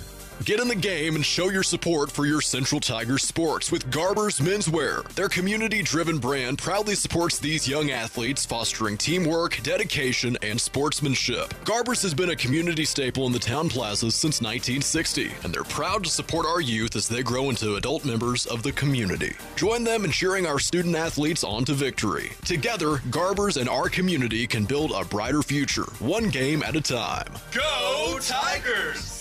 Best of luck to Cape Central Tigers from Strickland Engineering. Providing mechanical, electrical, civil, structural, and industrial engineering, Strickland Engineering has solutions for a variety of clients. Reach out to Strickland for surveying services as well. Find Strickland online at stricklandengineering.com. That's stricklandengineering.com. For your local engineering excellence for over 40 years, Strickland Engineering is proud to support the Cape Central Tigers. Go Tigers! Are you ready to transform your space from drab to fab? Look no further than Stone Mountain Flooring, your one-stop destination for all your flooring needs. Whether you're revamping your home or giving your office a fresh new look, Stone Mountain's extensive selection of high-quality flooring will inspire your imagination and elevate your space. From LVT to carpet, tiles, and more, Stone Mountain has the perfect flooring solution for you. Call 573-335-8050 or visit Stone Mountain Flooring on Seamers Drive in Cape. Are you ready for more out of life? Gain the skills and knowledge you need at the Cape Career and Technology Center to pursue a new career as an emergency medical technician, a dental assistant, medical assistant, practical nurse, or a medical coder. Cape CTC gets you job ready with a fast-paced and focused curriculum. Visit our website today at capectc.org. Your Career and Technology Center, Cape Girardeau CTC. The CTC is a proud supporter of Cape Central High School. Go Tigers! Every pass, every tackle, every touchdown. It's Cape Central Tigers football on Cape Radio 95.7. Back here at Cape Central High School as the Tigers lead Potosi 30-6 here at the half. And the final regular season game of the 2023 season and senior night as well. As the Tigers are doing pretty well. They've been playing well all on both sides of the ball so far tonight. There was the one drive where Potosi did get that touchdown. They got 6 points. Yep. And some of that, one of the things that helped lead to that touchdown was a helmet-to-helmet penalty, which pushed Potosi, gave them a good chunk of yards off the penalty, and put them in a pretty good position, and they were able to score off of that. They were able to score off that penalty and make it 14-6 at the time, I believe. We're going to close the window so we don't get all that extra noise. These windows don't move as well as they used to. So, yeah, 30-6, Tigers up. And some first half stats for you. Keyshawn Boyd, 128 yards with a touchdown. Zaire Thomas, 45 yards on the ground with a touchdown. He has 60 yards receiving and a touchdown, and 36 yards passing. Yeah. And Jathan Spain with 24 yards rushing with a touchdown, 85 yards passing with a touchdown and an interception. And then Carter Armstrong with 10 yards receiving and Paul Tran with 10 yards receiving as well to add to their total so far tonight. So a pretty good game so far for the Tigers offensively, defensively as well. Other than that penalty, the helmet-to-helmet penalty, there really hasn't been too many mistakes. They almost had an interception. Raymond Jackson was almost able to come away with a interception. It hit in his hands and came right out and fell to the turf. Potosi does have an interception. They almost had another one earlier. Actually, not earlier, just a bit ago, there towards the end of that second quarter, where the ball also hit the defender's hands and came right out and fell to the turf. So, the Tiger offense playing well. Just the two bad passes that one was intercepted, one wasn't. Other than that, Jathan Spain's been playing well at quarterback. Like I said, he's got 24 yards rushing and a touchdown on top of his 85 yards through the air with a touchdown. So, and then, of course, Zaire Thomas with another passing play, another flea flicker for Zaire Thomas, and he got that one to go for 36 yards. He got it to Paul Tran. We love to see it. Yeah. They pulled it out in week 1, and they're going to pull it out in week 9. So we will take a break as the Central Band is performing out on the field here tonight for the seniors, senior band members, senior cheerleaders, senior football players, as it's senior night and a pink out night at the same time here at Cape Central High School. We'll be back after this. You're listening to Cape Central Tiger Football on Cape Radio 95.7 FM and watching on YouTube at Cape Central Sports. The ones you love deserve you at your best. That's why St. Francis has built a healthcare system designed to empower you to live an exceptional life. As your healthcare provider, we're here to meet your unique needs. Because when people come first, life is beautiful, adventurous, joyful. Whatever you need for a happy and healthy life, you'll find it at St. Francis Healthcare System, where people come first. Call Dutch. Dutch. Call Dutch. Honey, I am so tired of our old, outdated bathroom. It's too expensive, and remodeling the bathroom takes forever. But I heard Dutch Enterprises and Luxury Bath of Southeast Missouri have a way to transform our bathroom faster, easier, and more affordable than most complete bathroom remodels. Dutch does custom work where we can pick out our own design, and I heard it can be done at a fraction of the cost of a complete bathroom remodel. Now you're talking my language. Let's call Dutch Enterprises to schedule a free in-home consultation. Call Dutch. Best of luck to Cape Central Tigers from Strickland Engineering. Providing mechanical, electrical, civil, structural, and industrial engineering, Strickland Engineering has solutions for a variety of clients. Reach out to Strickland for surveying services as well. Find Strickland online at stricklandengineering.com. That's stricklandengineering.com. For your local engineering excellence for over 40 years, Strickland Engineering is proud to support the Cape Central Tigers. Go Tigers! Are you ready to transform your space from drab to fab? Look no further than Stone Mountain Flooring, your one-stop destination for all your flooring needs. Whether you're revamping your home or giving your office a fresh new look, Stone Mountain's extensive selection of high-quality flooring will inspire your imagination and elevate your space. From LVT to carpet, tiles, and more, Stone Mountain has the perfect flooring solution for you. Call 573-335-8050 or visit Stone Mountain Flooring on Seamers Drive in Cape. Get in the game and show your support for your Central Tigers sports with Garber's Menswear. Their community-driven brand proudly supports these young athletes, fostering teamwork and sportsmanship. Garber's has been a community staple in the town plazas since 1960, and they're proud to support our youth as they grow into adult members of the community. Join them in cheering our student athletes on to victory. Together, Garber's and our community can build a brighter future, one game at a time. Go Tigers! Life is full of unexpected twists and turns. When you need a helping hand, Allstate agent Matt Hester is here for you. He believes in protecting what matters most to you, from your home to your car to your life and everything in between. Allstate's Matt Hester can tailor a personalized insurance plan just for you. Contact Matt Hester today and experience what it's like to have an insurance agent truly care for you. Call 573-334-0996 or go online for quotes. You're in good hands with Allstate's Matt Hester. Let's head back to the booth. It's Cape Central Tigers football on Cape Radio 95.7.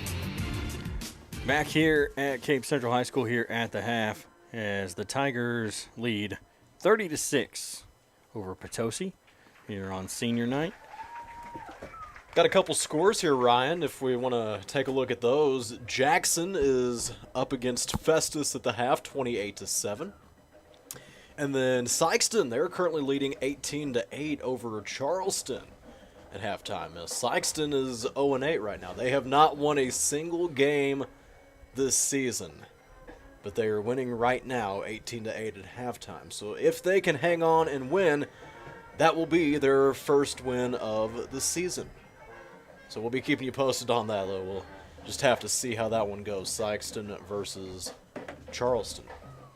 Hillsboro up over Poplar Bluff 42-19. So that will help the Tigers. That was not even close in the long run. It's not close anymore. The only other updated score I have, Seckman is leading Webster Grove 13-0. But no update from the Fox and Ladue game. Let's see if I can. Let's check old Twitter. Ladue Rams football. Let's see what they've got here. And no, they just have a game day graphic. Okay. No update on the score. So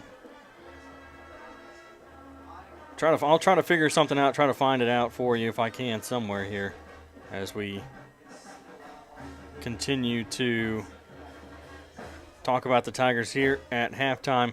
Up 30-6 as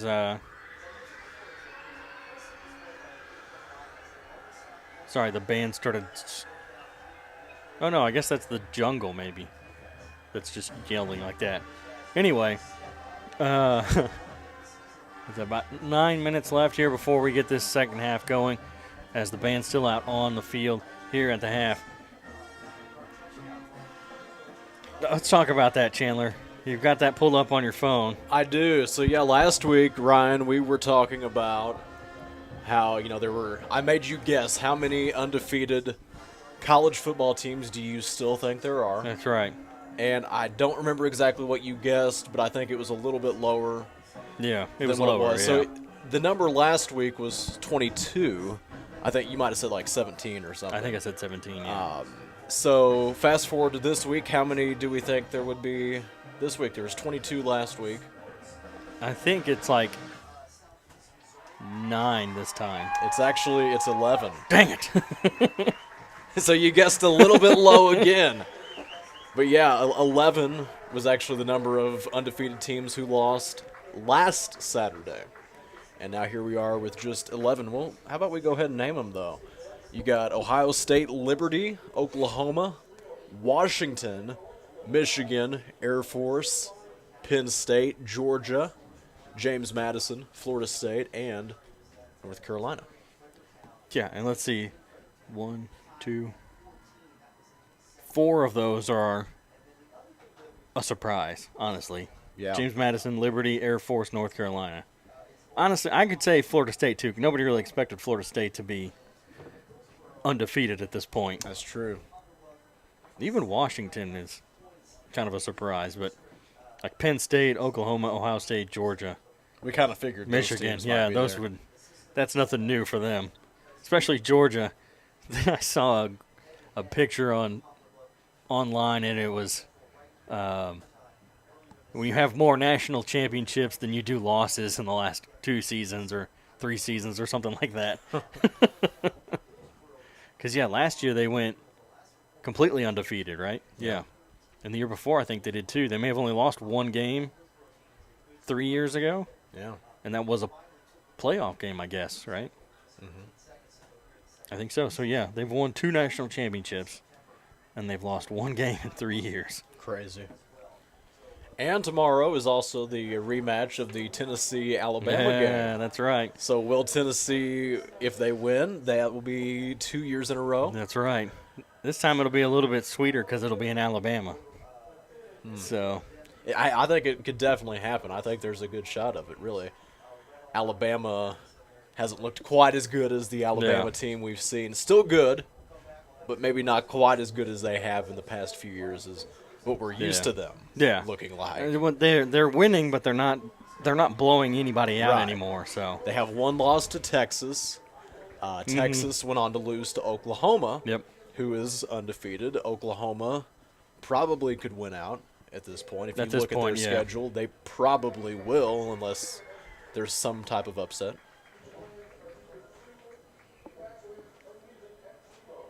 I don't even know who would be able to upset them. Well, let's just At this look ahead to point. their schedule. They play UCF tomorrow, Yeah, who, this is their first year joining the Big 12. Yeah. They still have Kansas, Oklahoma State, so that's probably their toughest. And then they have West Virginia, BYU, and TCU. So the chances of them winning all those games probably pretty likely, really. Oklahoma State might be the toughest one, as they'll have to go to Oklahoma State. Yeah, that'll be the toughest one. Which, even that, it's still almost a home game. Yeah. Because the stadium's pretty much half and half. So it's not even a road game for either team, home game or road game. Which is weird, like it's not even... do they play at a neutral site, or do they actually play at Oklahoma State? I thought it was at Oklahoma State. I think it's at Oklahoma State, which is weird that it's basically a neutral game at your own stadium. Neutral site almost at your own stadium. It's weird. And looking for either team. Nobody's coming out of the locker room yet. We still have about 4.5 minutes as they continue to recognize seniors. They do the marching band here at halftime. As the Tigers lead 30-6 here at the half over Potosi. And our halftime show is brought to you by St. Francis Healthcare System. Bringing quality healthcare to the heartland.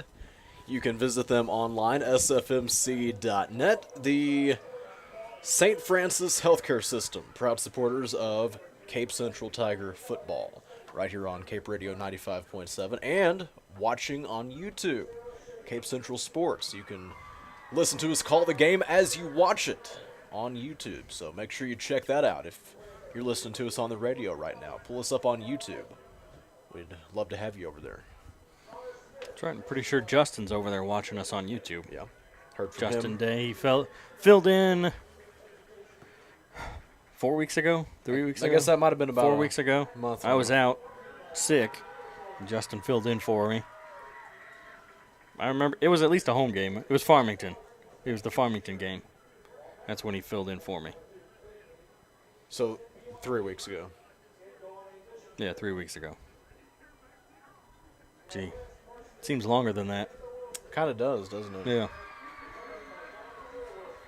Yeah, it really does. It just doesn't feel. It just doesn't feel right. But yeah, you're right. It's 3 weeks ago.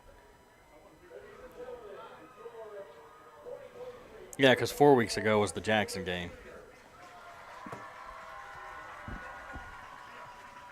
As they continue to go through those seniors here for the marching band, we'll take a break, and we'll be back after this. You're listening to Cape Central Tiger football on Cape Radio 95.7 FM and watching on YouTube at Cape Central Sports. The ones you love deserve you at your best. That's why St. Francis has built a healthcare system designed to empower you to live an exceptional life. As your healthcare provider, we're here to meet your unique needs. Because when people come first, life is beautiful, adventurous, joyful. Whatever you need for a happy and healthy life, you'll find it at St. Francis Healthcare System, where people come first. Life is full of unexpected twists and turns. When you need a helping hand, Allstate agent Matt Hester is here for you. He believes in protecting what matters most to you, from your home to your car to your life and everything in between. Allstate's Matt Hester can tailor a personalized insurance plan just for you. Contact Matt Hester today and experience what it's like to have an insurance agent truly care for you. Call 573-334-0996 or go online for quotes. You're in good hands with Allstate's Matt Hester. Get in the game and show your support for your Central Tigers sports with Garber's Menswear. Their community-driven brand proudly supports these young athletes, fostering teamwork, dedication, and sportsmanship. Garber's has been a community staple in the town plazas since 1960, and they're proud to support our youth as they grow into adult members of the community. Join them in cheering our student athletes on to victory. Together, Garber's and our community can build a brighter future, one game at a time. Go Tigers! Best of luck to Cape Central Tigers from Strickland Engineering. Providing mechanical, electrical, civil, structural, and industrial engineering, Strickland Engineering has solutions for a variety of clients. Reach out to Strickland for surveying services as well. Find Strickland online at stricklandengineering.com. That's stricklandengineering.com.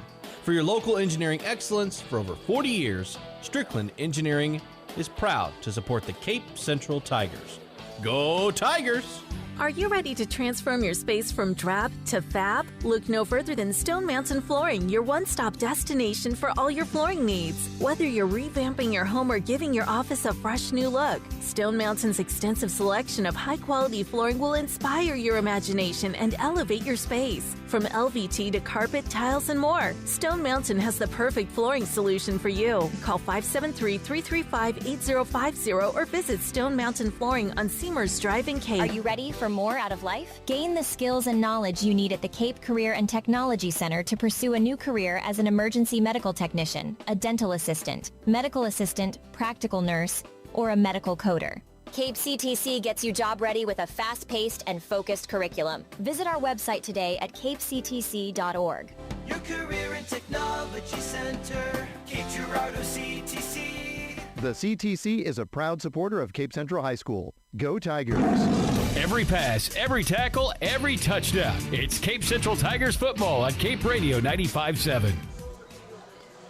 Back here as both teams finally come back out of the locker room. We got 2.5 minutes before we start the second half. Tigers up 30-6 here over Potosi as they look to finish out the season. The Tigers finish out the season with another win 4 in a row to finish it up. And right now, the Tigers looking for Hillsboro to beat Poplar Bluff, and Hillsboro is currently up 42-19 at halftime over Poplar Bluff, so that will help as the Tigers sit in first place for the district standings. And if Poplar Bluff loses, that helps Central keep that first round bye that they currently hold on to right now. And if Fox can win, with Hillsboro being a team that also played Central, the record-wise, this is where it gets confusing because it goes by points and all that stuff. Not like points scored. It's a opponent class difference and all that junk. As you can see, when we look at it, Central has 35.58 points, and Poplar Bluff has 34.74 points. So somehow possible, which I don't think it is, now that I think about it, because of that point difference, if both teams would win, Central should still stay in first place because they are up by that many points. And now had that not gone by that whole point system that they do for football, which is football the only one that they do it, then I could see Poplar Bluff jumping into first because of the same record, and Poplar Bluff would hold the tiebreaker. Right. But if the Tigers win and Poplar Bluff loses, that should pretty much guarantee Cape Central that first round bye because they'll have a 6-3 record over a 5-4 record. So all stuff to keep in mind there as we go along this evening. Yeah. Also, basically what we're saying is we don't know if we'll be on the air next week or not. Right now, it looks as though we won't be. We will not have a game next week. It'll be 2 weeks from tonight. In the second And that's round. what we hope for because that advances us one more time. Exactly. And we want to have that. That betters our chances of making a postseason run. Hopefully, repeating and improving from last year's. As last year got to the semifinals and lost to the eventual state champions, which at the time after we saw them play, we pretty much knew that Fort Osage was going to end up winning the whole thing. Oh, no, sorry, they did not win the whole thing. Francis Howell ended up beating them 49-21. That's right, I forgot about that. Yeah. That's right. Let's go back. We said that even if we probably get to the championship, which we didn't say this on air, we said this to each other. Even if we get to the championship, it'll be Francis Howell winning because Francis Howell was just ridiculous last year. And then we 14-0. We made our prediction correct, and it made us look smart. It did. That's right. We said it doesn't matter who wins this game, if Central or Fort Osage wins. We said Francis Howell is going to end up, honestly, just blowing out whoever they play. Yep. And they did. They won by 28 over Fort Osage. So the Tigers will kick this one away to start the second half. And Brabham's going to run over to the far sideline and then get brought down at the 27-yard line.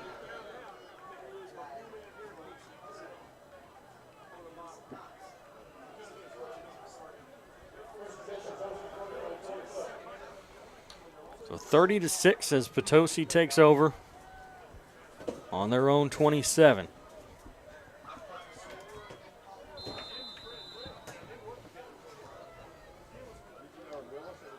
As they finally break the huddle with 20 seconds on the play clock. Quarterback Luke Brabham sets up under center. And he'll fake one handoff. He's going to pitch it back, and it's fumbled on the turf. And the Tigers fall on top of it. And it'll be Tiger football on the fumble recovery. They'll take over at the 21-yard line after the fumble recovery. And how about that? First play of the half, yeah.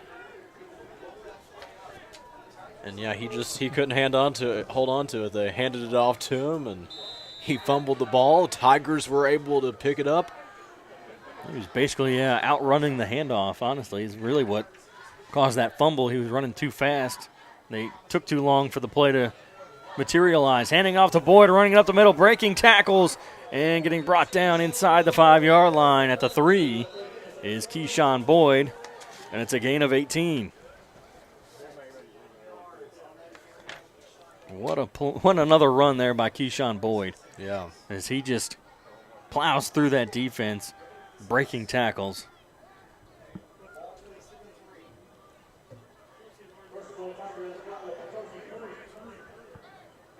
And first and goal from the 3-yard line.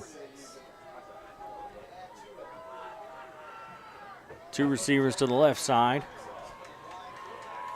As the Tigers will set up with two running backs in the backfield. And Boyd will run it up the middle. He'll gain a yard to the 2. It'll be second and goal.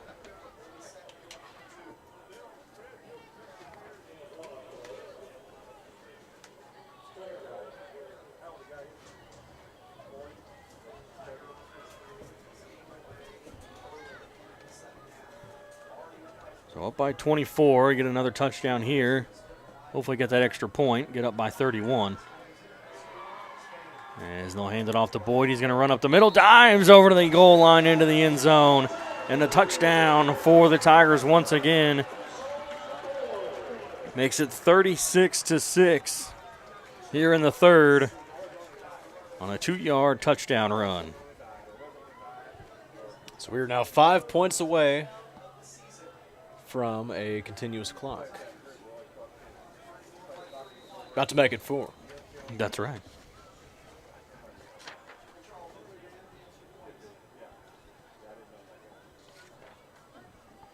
So Charlton will line up here for the extra point. And the kick is up. And it's no good. It's too far. It's wide right. So that's his second missed extra point attempt. One was blocked, and then that one is no good. Going wide right. Couldn't really tell from up here. I didn't really notice. It looked like it was a little kind of curving out, but yeah, I mean. I was just got to wait for their signal. Yeah, without waiting for them to confirm it. Whether it's good or not is usually what I have to do too. I had a suspicion that one was no good just by the way it looked like it was curving out. Yeah. But yeah, most of the time when I think it's good, the referees end up calling it no good. So I just wait now. I don't even bother trying to guess. Yeah, the angle that we sit at, it's a little tough to figure it out. We talked about that when we were leaving from Sykeston. Yeah. And I said they need to make the goalposts taller. I get they're wider in high school because they get, more narrow as you go up levels, but they still need to be taller. That way we have a better shot at guessing from up here.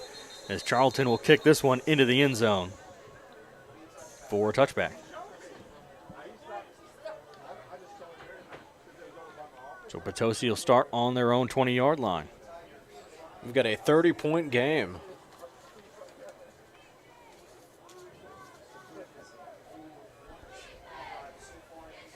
They're lucky we have to get another. We were going to have to get another touchdown either way, if that extra point was good or not. We didn't rely on that extra point. Yeah, that extra point didn't mean a whole lot, really, at this point. So Potosi with a 1st and 10. He's going to roll the pass, rolling to his right, looking downfield. I think he caught it. And he did. Yeah. He caught it at the 50-yard line. That's a big reception. That is a big reception, yeah. That's a 30-yard pass. He literally caught it at the 50 and got knocked out of bounds right away. Biggest offensive play of the night for the Trojans. So 1st and 10 from the 50.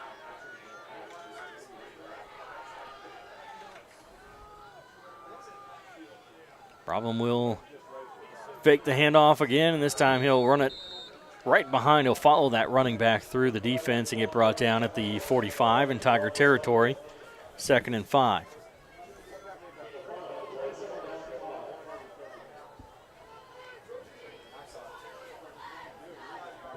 Second and 5 with just a little over 10 minutes to go here in the 3rd quarter. As the handoff will get all the way across the 40 down to the 39 as he comes up limping just a little bit there. I think that was JT Cross.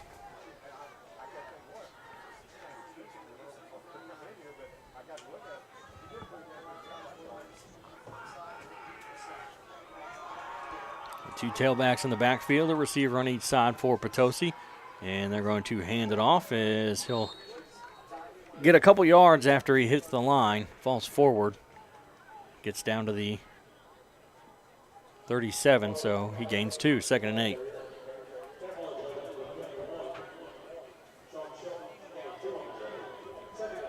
Yeah, he was able to gain a few yards there.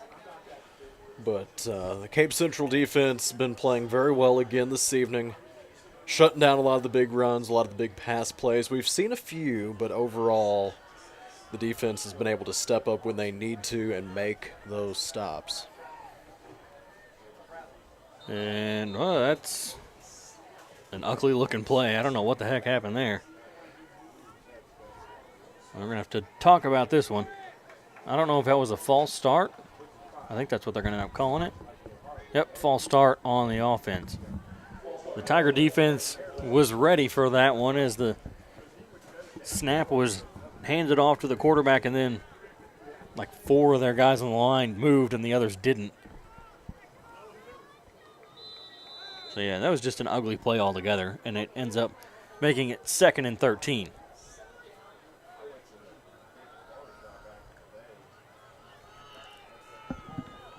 Second and 13 from the 42. Brabham will set up under center, steps back to pass. A little short pass, and it's going to be incomplete as he tried to get it to JT Cross again. Cross, a 6-foot senior. He weighs 210 according to the roster. So 3rd and 13 for the Trojans. Ball in Tiger territory on the 42-yard line. 8 minutes, 32 seconds left here in the third quarter, as the Tigers lead at 36-6.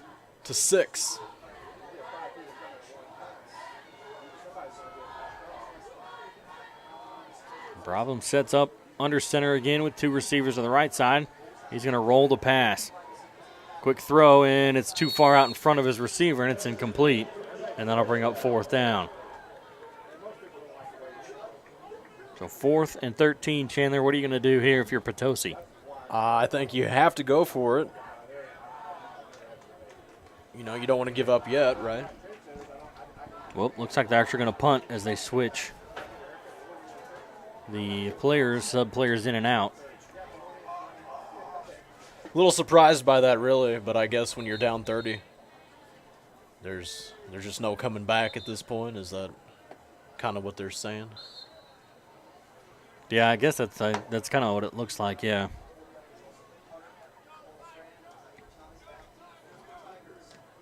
Brabham will punt this one away. That's a pretty good punt. It's going to be caught at about the 15 by Tran. He's going to bring it out. He'll get across the 35 to the 40 to the 50. Now he's going to cut back towards midfield. And he's going to get brought down across the 35-yard line as he tried to cut back towards the sideline again. And a huge return there for the Tigers as Paul Tran takes it from the 15 all the way down to the 33-yard line. The Potosi 33-yard line.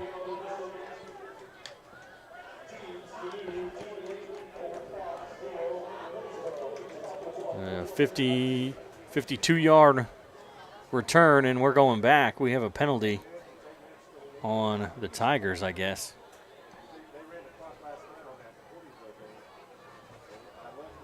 What are they going to call?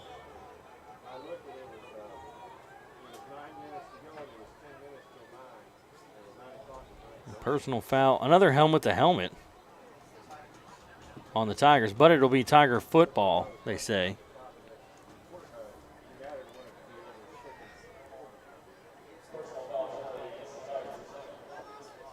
So they're going to bring this all the way back? So, yeah, they're going to start, I guess, at the line of scrimmage that Potosi had. I guess maybe that's where the penalty was. I don't know. I don't understand that part. So this will, after Paul Tran's run, this is going to push them all the way back now to the 21, their own 21.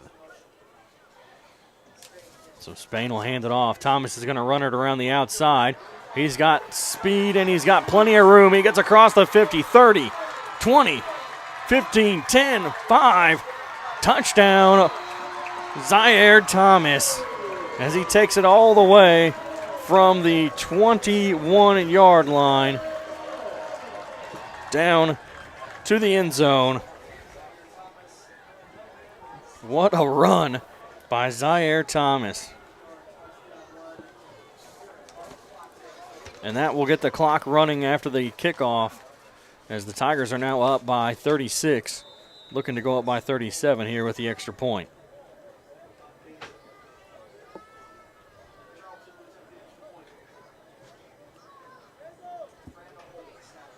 Kick is up, and it's good. So the Tigers up 43-6 here in the third quarter over Potosi. As the clock's going to run now after the extra point, since they were already up by 35. That works. So we're at 7 minutes left here in the third quarter. Tigers up 43-6, and that will more or less, not quite 100%, but almost guarantee a Tiger win here at this point. Yes, it will. See if we can find some more scores. That's what you're looking for, isn't it? That's what I'm looking for, yeah. Still 42-19, Hillsboro and Poplar Bluff. They still have that one set up at halftime. Oh, Fox down 28-0 at the half to Ladue. So they did update that one.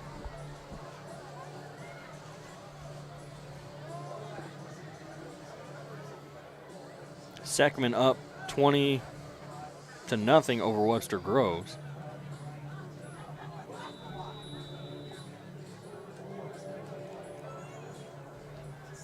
And the kick is going to be brought out from about the 10-yard line down to the 25. And he'll be brought down at the 27-yard line. So just under 6 minutes to go. As Potosi, 6 minutes to go in the third quarter, as the Tigers set up on defense, and Potosi going to try to get the clock to stop. If they can get a touchdown here in this third quarter. It's the fourth quarter between Seckman and Webster Groves. Seckman up 20-0. Northwest above on Melville 25-0 in the third quarter. But that one doesn't really hold any kind of weight on the standings, as Brabham keeps it himself. Gets at about a gain of 2 maybe to the 24-yard line. To the 29-yard line. Yeah, last week, Ryan, when we saw the continuous clock start, very quickly ended. Then the Tigers got the ball back again, had the continuous clock, and DeSoto, they kept cutting it back within 35 points, so we didn't see it for too long. And pass is intercepted by the Tigers. And that is number 5, Nate Metters, with an interception here in the third quarter to give the Tigers the ball back with 4:22 to go in the third quarter.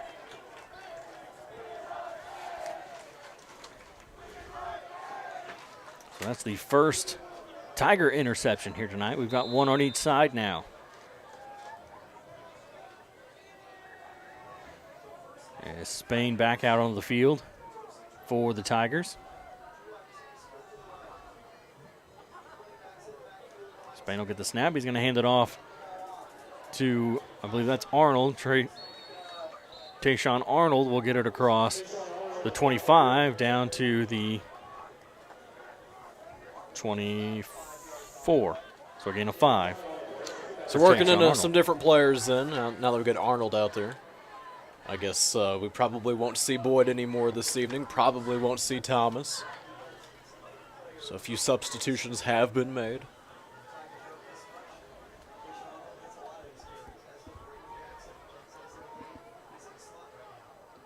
Three receivers on the right side. Is Spain will get the snap. He's going to hand it off again. Arnold will get to the 20 and then get tripped up. And they'll mark him down at the at the 19. That's a first down for the Tigers as he gains another 5 yards. Under 3 minutes to go here in the third quarter. Just keep on working this clock down, carrying the football, taking their time.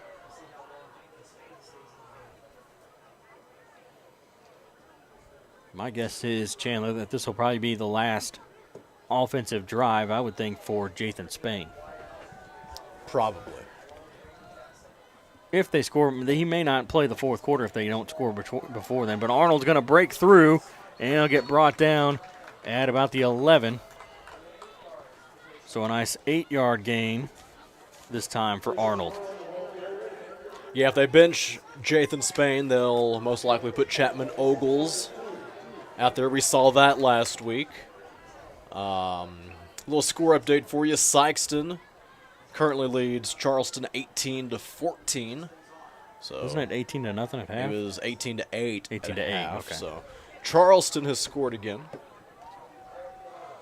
Spain will get the snap. He's going to hand it off. Jackson's going to run it around the outside, tripped up and out of bounds at the 4. So a 7-yard gain. That'll make it first and goal. And there's a flag on the play. Holding on the Tigers.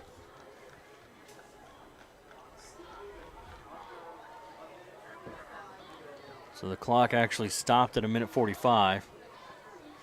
And I think that's from the referee. But now it needs to start running again. It should here in just a second.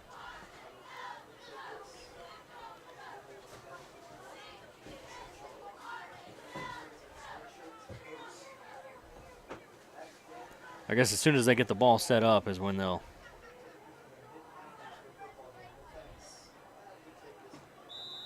There we go. There's the whistle. So it's second and 5. The hold happened, I guess, right there at the end because they didn't go back any further than just a couple yards. Arnold breaking through tackles, getting into the end zone for the touchdown. Tayshawn Arnold takes it in from the 15 for a touchdown. And this referee is blowing the whistle, waving his arms. I don't understand what he's doing. Is there a flag somewhere?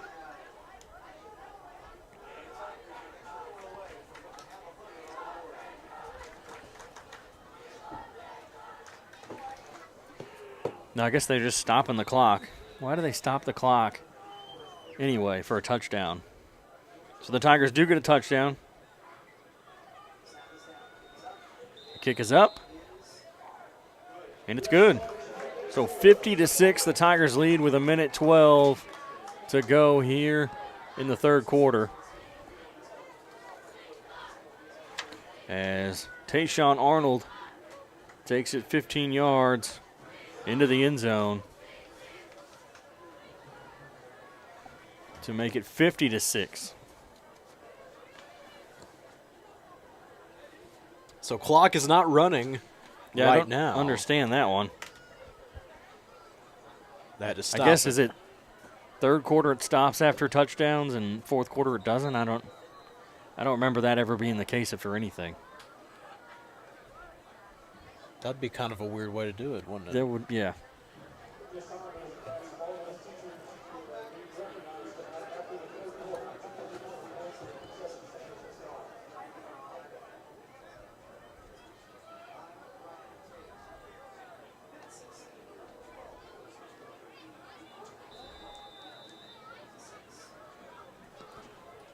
And the kick's away. And it's a little bit of a squib kick. Potosi gets it out to about the 30, and he's hit hard. You can almost hear that pop up here. That was Noah Walton. As now the clock runs again after the kickoff. Less than a minute left to play here in the third quarter. And Potosi's going to take a timeout.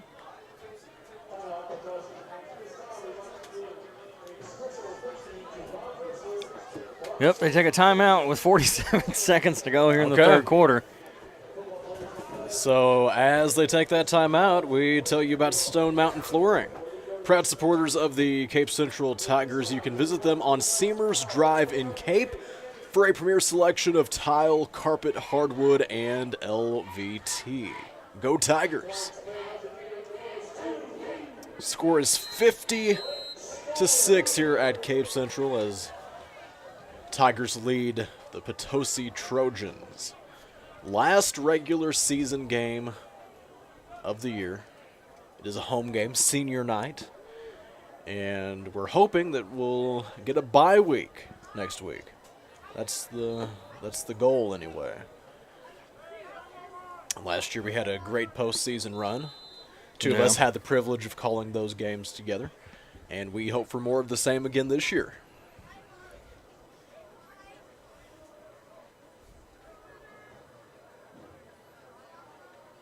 New quarterback into the game for Potosi, and he'll run it forward for a yard. As that's number 7, Jude Litton. Litton is a 5'7" sophomore. Weighs 145 pounds. He's at quarterback? He's at quarterback. Okay. Unless the numbers are wrong in the roster here, but yeah, he's the one, number 7. How about that?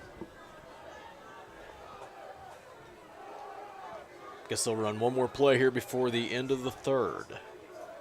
Yeah, they're going to line up for it at least with 8 seconds left And he's going to give it to number 5, Braxton Boyer.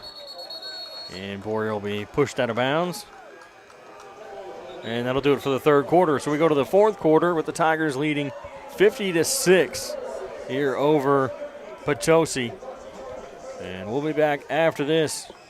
You're listening to Cape Central Tiger football on Cape Radio 95.7 FM and watching on YouTube at Cape Central Sports. Call Dutch. Dutch. Call Dutch. Honey, I am so tired of our old, outdated bathroom. It's too expensive, and remodeling the bathroom takes forever. But I heard Dutch Enterprises and Luxury Bath of Southeast Missouri have a way to transform our bathroom faster, easier, and more affordable than most complete bathroom remodels. Dutch does custom work where we can pick out our own design, and I heard it can be done at a fraction of the cost of a complete bathroom remodel. Now you're talking my language. Let's call Dutch Enterprises to schedule a free in-home consultation. Call Dutch. The ones you love deserve you at your best.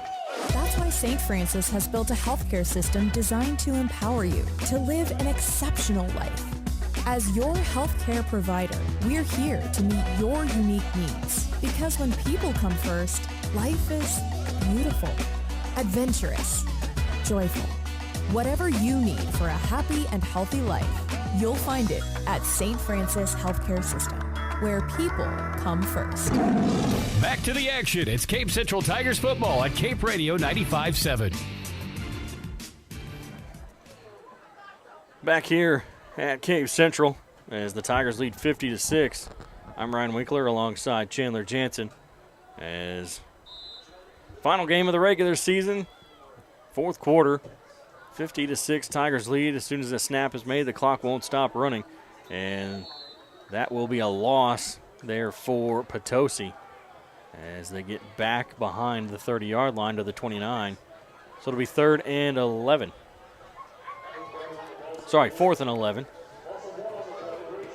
So they'll be punting this one away.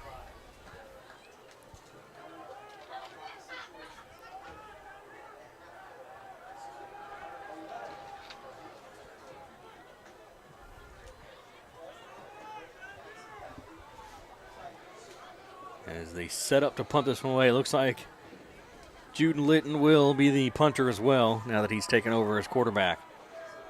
And it's a little bit of a high punt, end over end, caught by Raymond Jackson.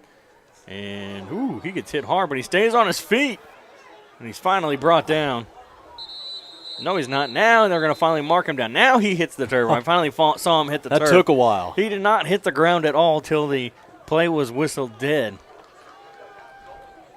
And so the Tigers will start 1st and 10 on their own 47-yard line.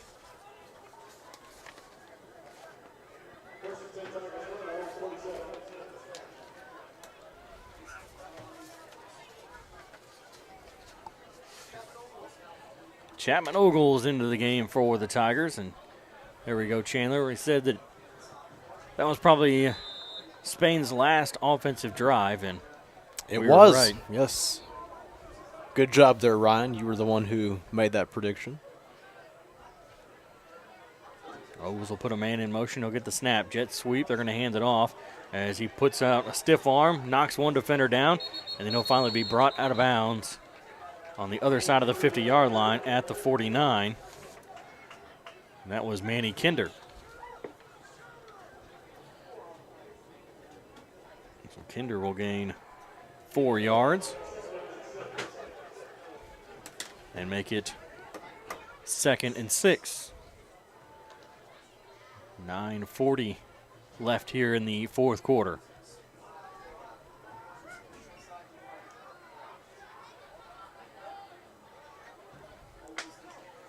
Ogles gets the snap, and they're going to hand it off to Kinder again with another jet sweep, and a flag comes in as he's brought down for a gain of 1. Got to wonder what this one's on. Yeah, it's going to be holding on the Tigers.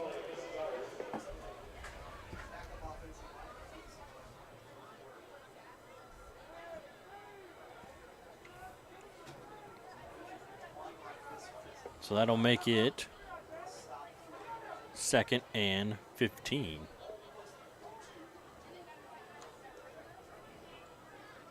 Yep, 2nd and 15.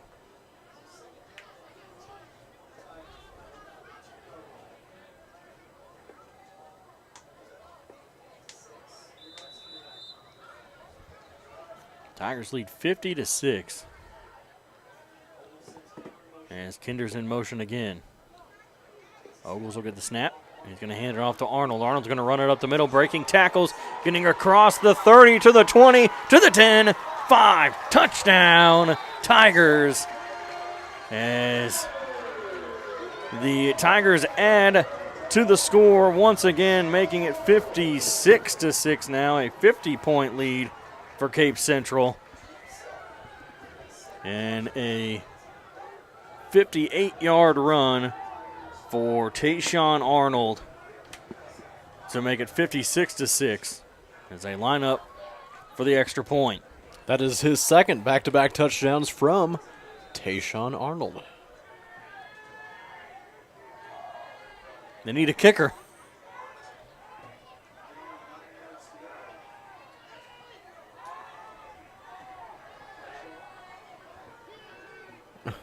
Who's going to kick it? I think they need a kicker. That's what it looked like they were. No, they don't need a kicker. They need an extra player.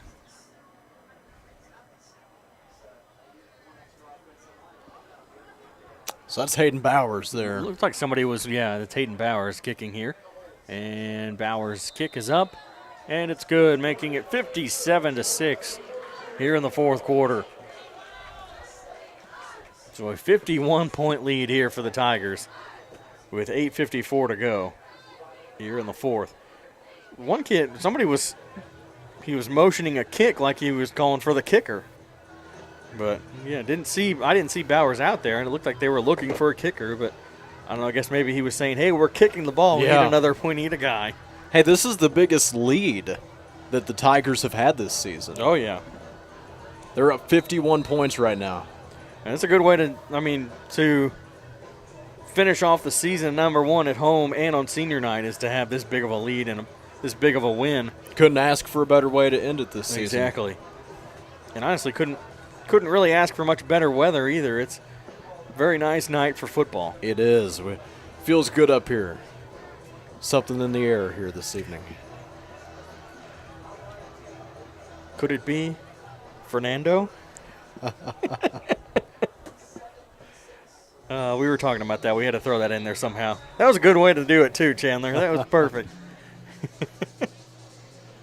I know you haven't seen That 70s Show, but that's where I first heard of the song. That's where I first learned it. Oh, that ball's going to get away, and the Tigers are going to fall on top of it, and they return their own kick. They get their own kick return after the ball bounces away from the Potosi defense, and they couldn't fall on top of it. I don't think anybody ever made contact with it, but it's far enough down the field where it didn't matter, and the Tigers take over on the Potosi 25-yard line.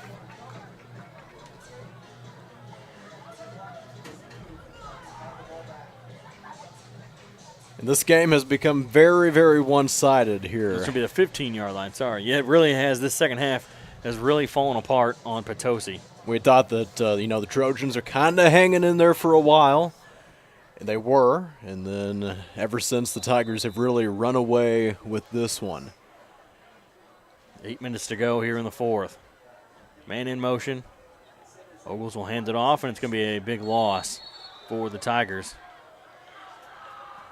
That is number 41, but I don't have that on my roster. Could that has to be somebody else then? Must have been maybe a JV player. Well, that's gotten bumped up. I'm not 100% sure.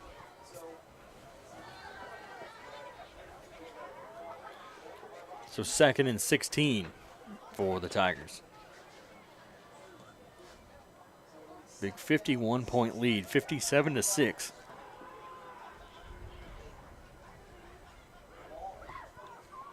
Ooh. Oh, bad snap. And it's going to roll, and then Potosi's going to fall on it. And Potosi will take over on the 30-yard line with 7 minutes to go. Ogles was calling for somebody to get in motion, and the center mistook that as the snap call. And he snapped it. Ogles almost was able to catch it, but it was off target enough to where it got away from him. And it just, you ever try to pick up a football as it rolls? It takes weird rolls. It rolls around in circles, and it just got away from the Tigers, and Potosi was able to fall on top of it.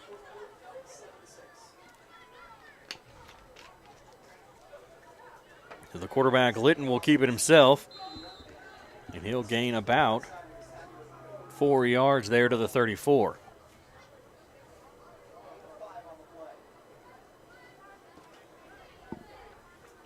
Clock keeps running here. We're approaching 6 minutes left to play in the fourth. Tigers lead at 57-6.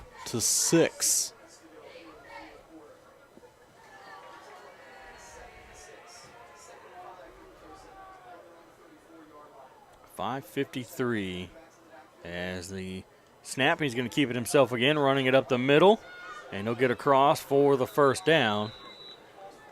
Brought down at the 45, 46-yard line.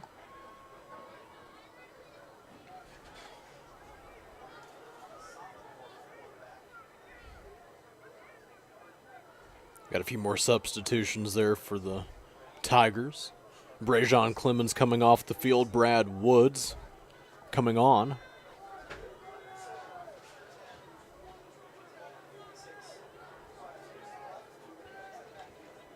Litton's going to keep it himself, but he's going to run into the defense, and he'll lose 3 yards as the Tiger defense swallowed him up in the backfield.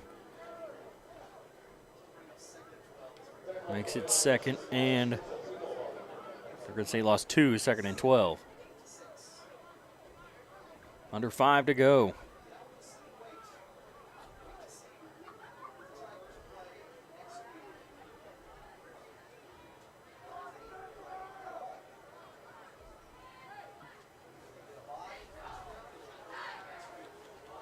The Tigers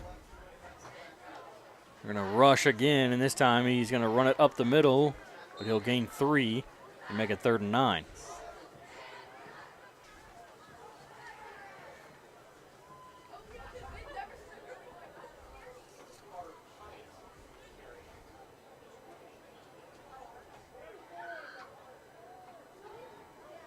I'm trying to get a score update for you.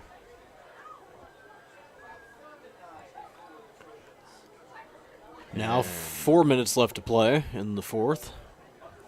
Gets it up here, 3rd and 9 for the Trojans. And he is looking, and he is going to get that complete to number 5, Braxton Boyer. But it's not going to be enough for the first down. So that's going to bring up a 4th and 5. 3 minutes, 35 seconds left to play here in this one. And they'll keep the offense on the field. 57-6. The Tigers lead it here.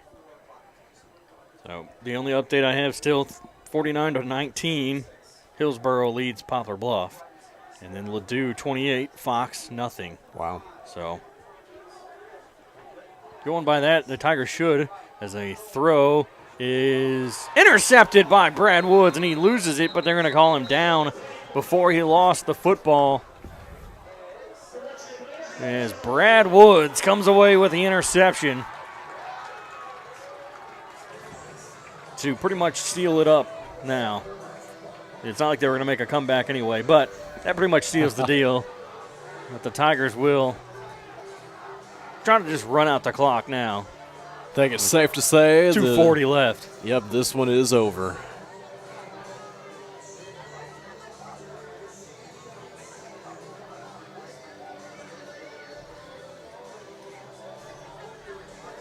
.225. So the Tigers should get that first round bye.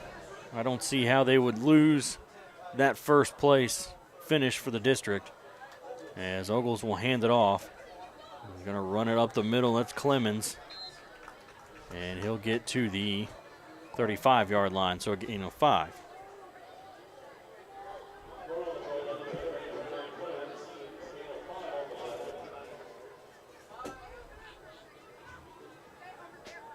Now under 2 minutes left to play. It is a 2nd and 5.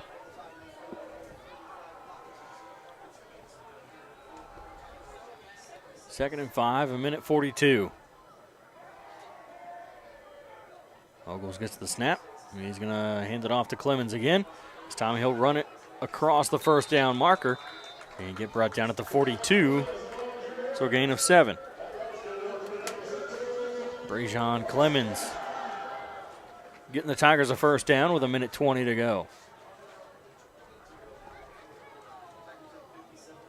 Quite a way to end the regular season right here, Ryan. 57-6, and that is the biggest lead that the Tigers have had all season. We mentioned that here a few minutes ago.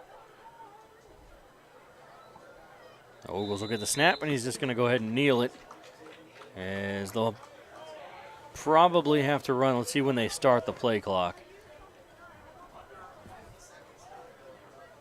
And, yep, they're going to have to run one more play, as the play clock is about 10 seconds faster than the game clock.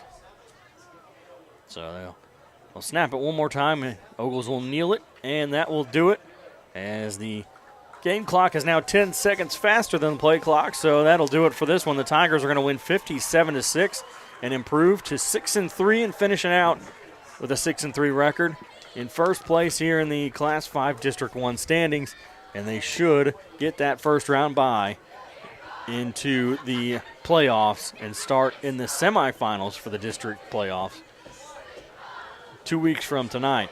We'll take a break, and then when we come back, we'll have the postgame show. You're listening to Cape Central Tiger Football on Cape Radio 95.7 FM and watching on YouTube at Cape Central Sports.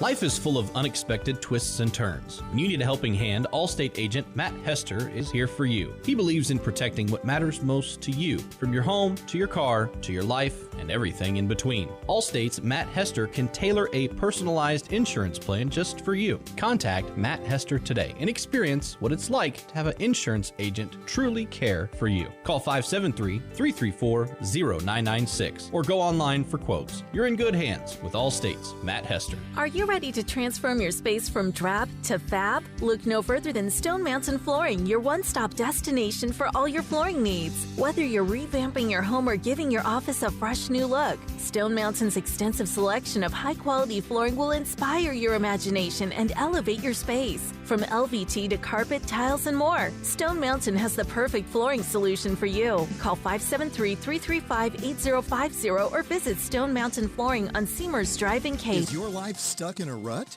Or maybe you just need to schedule time with friends. At the Cape Girardeau Career and Technology Center, we offer short-term personal enrichment classes, such as motorcycle safety, photography, sewing, painting, ballroom dancing, and more.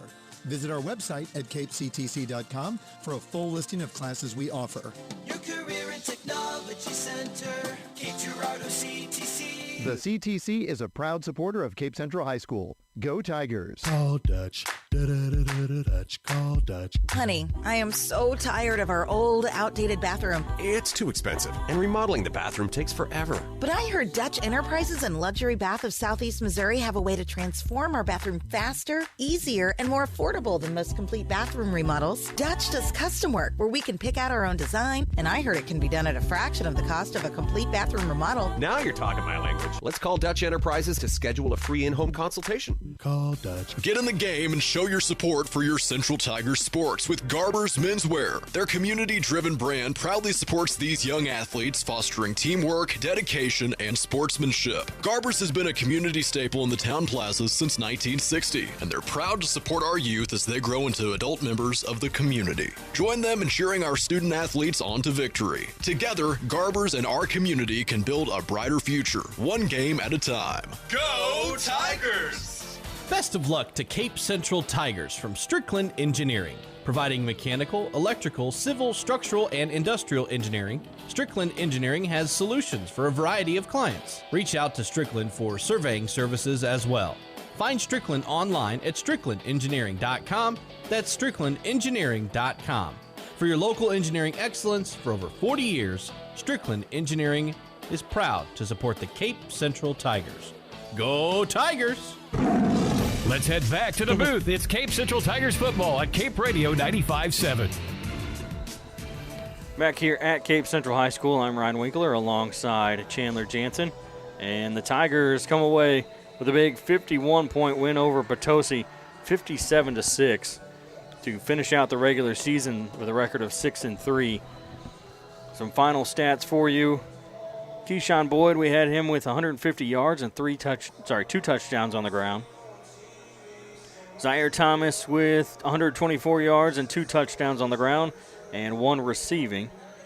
Jathan Spain, 24 yards on the ground, 1 touchdown rushing, 1 passing. Tayshawn Arnold with 91 yards and 2 rushing touchdowns.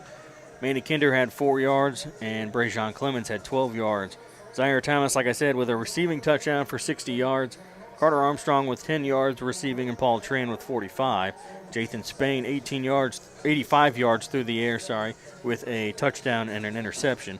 And Zaire Thomas with 36 yards through the air. He was 1 for 1. There you go. Flea flicker.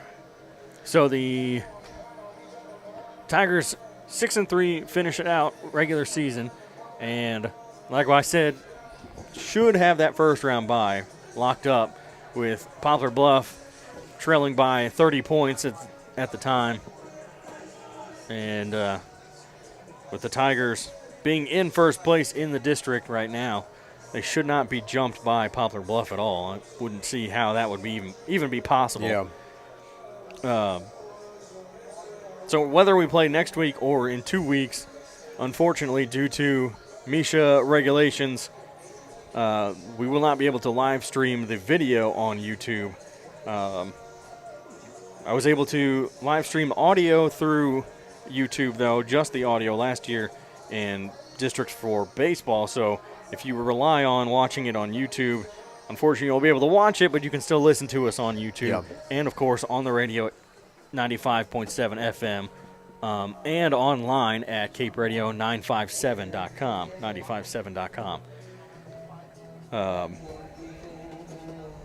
I guess that's about all we have here tonight, Chandler. It was just a dominant win by the Tigers, so there's really not much to talk about. It wasn't a close game.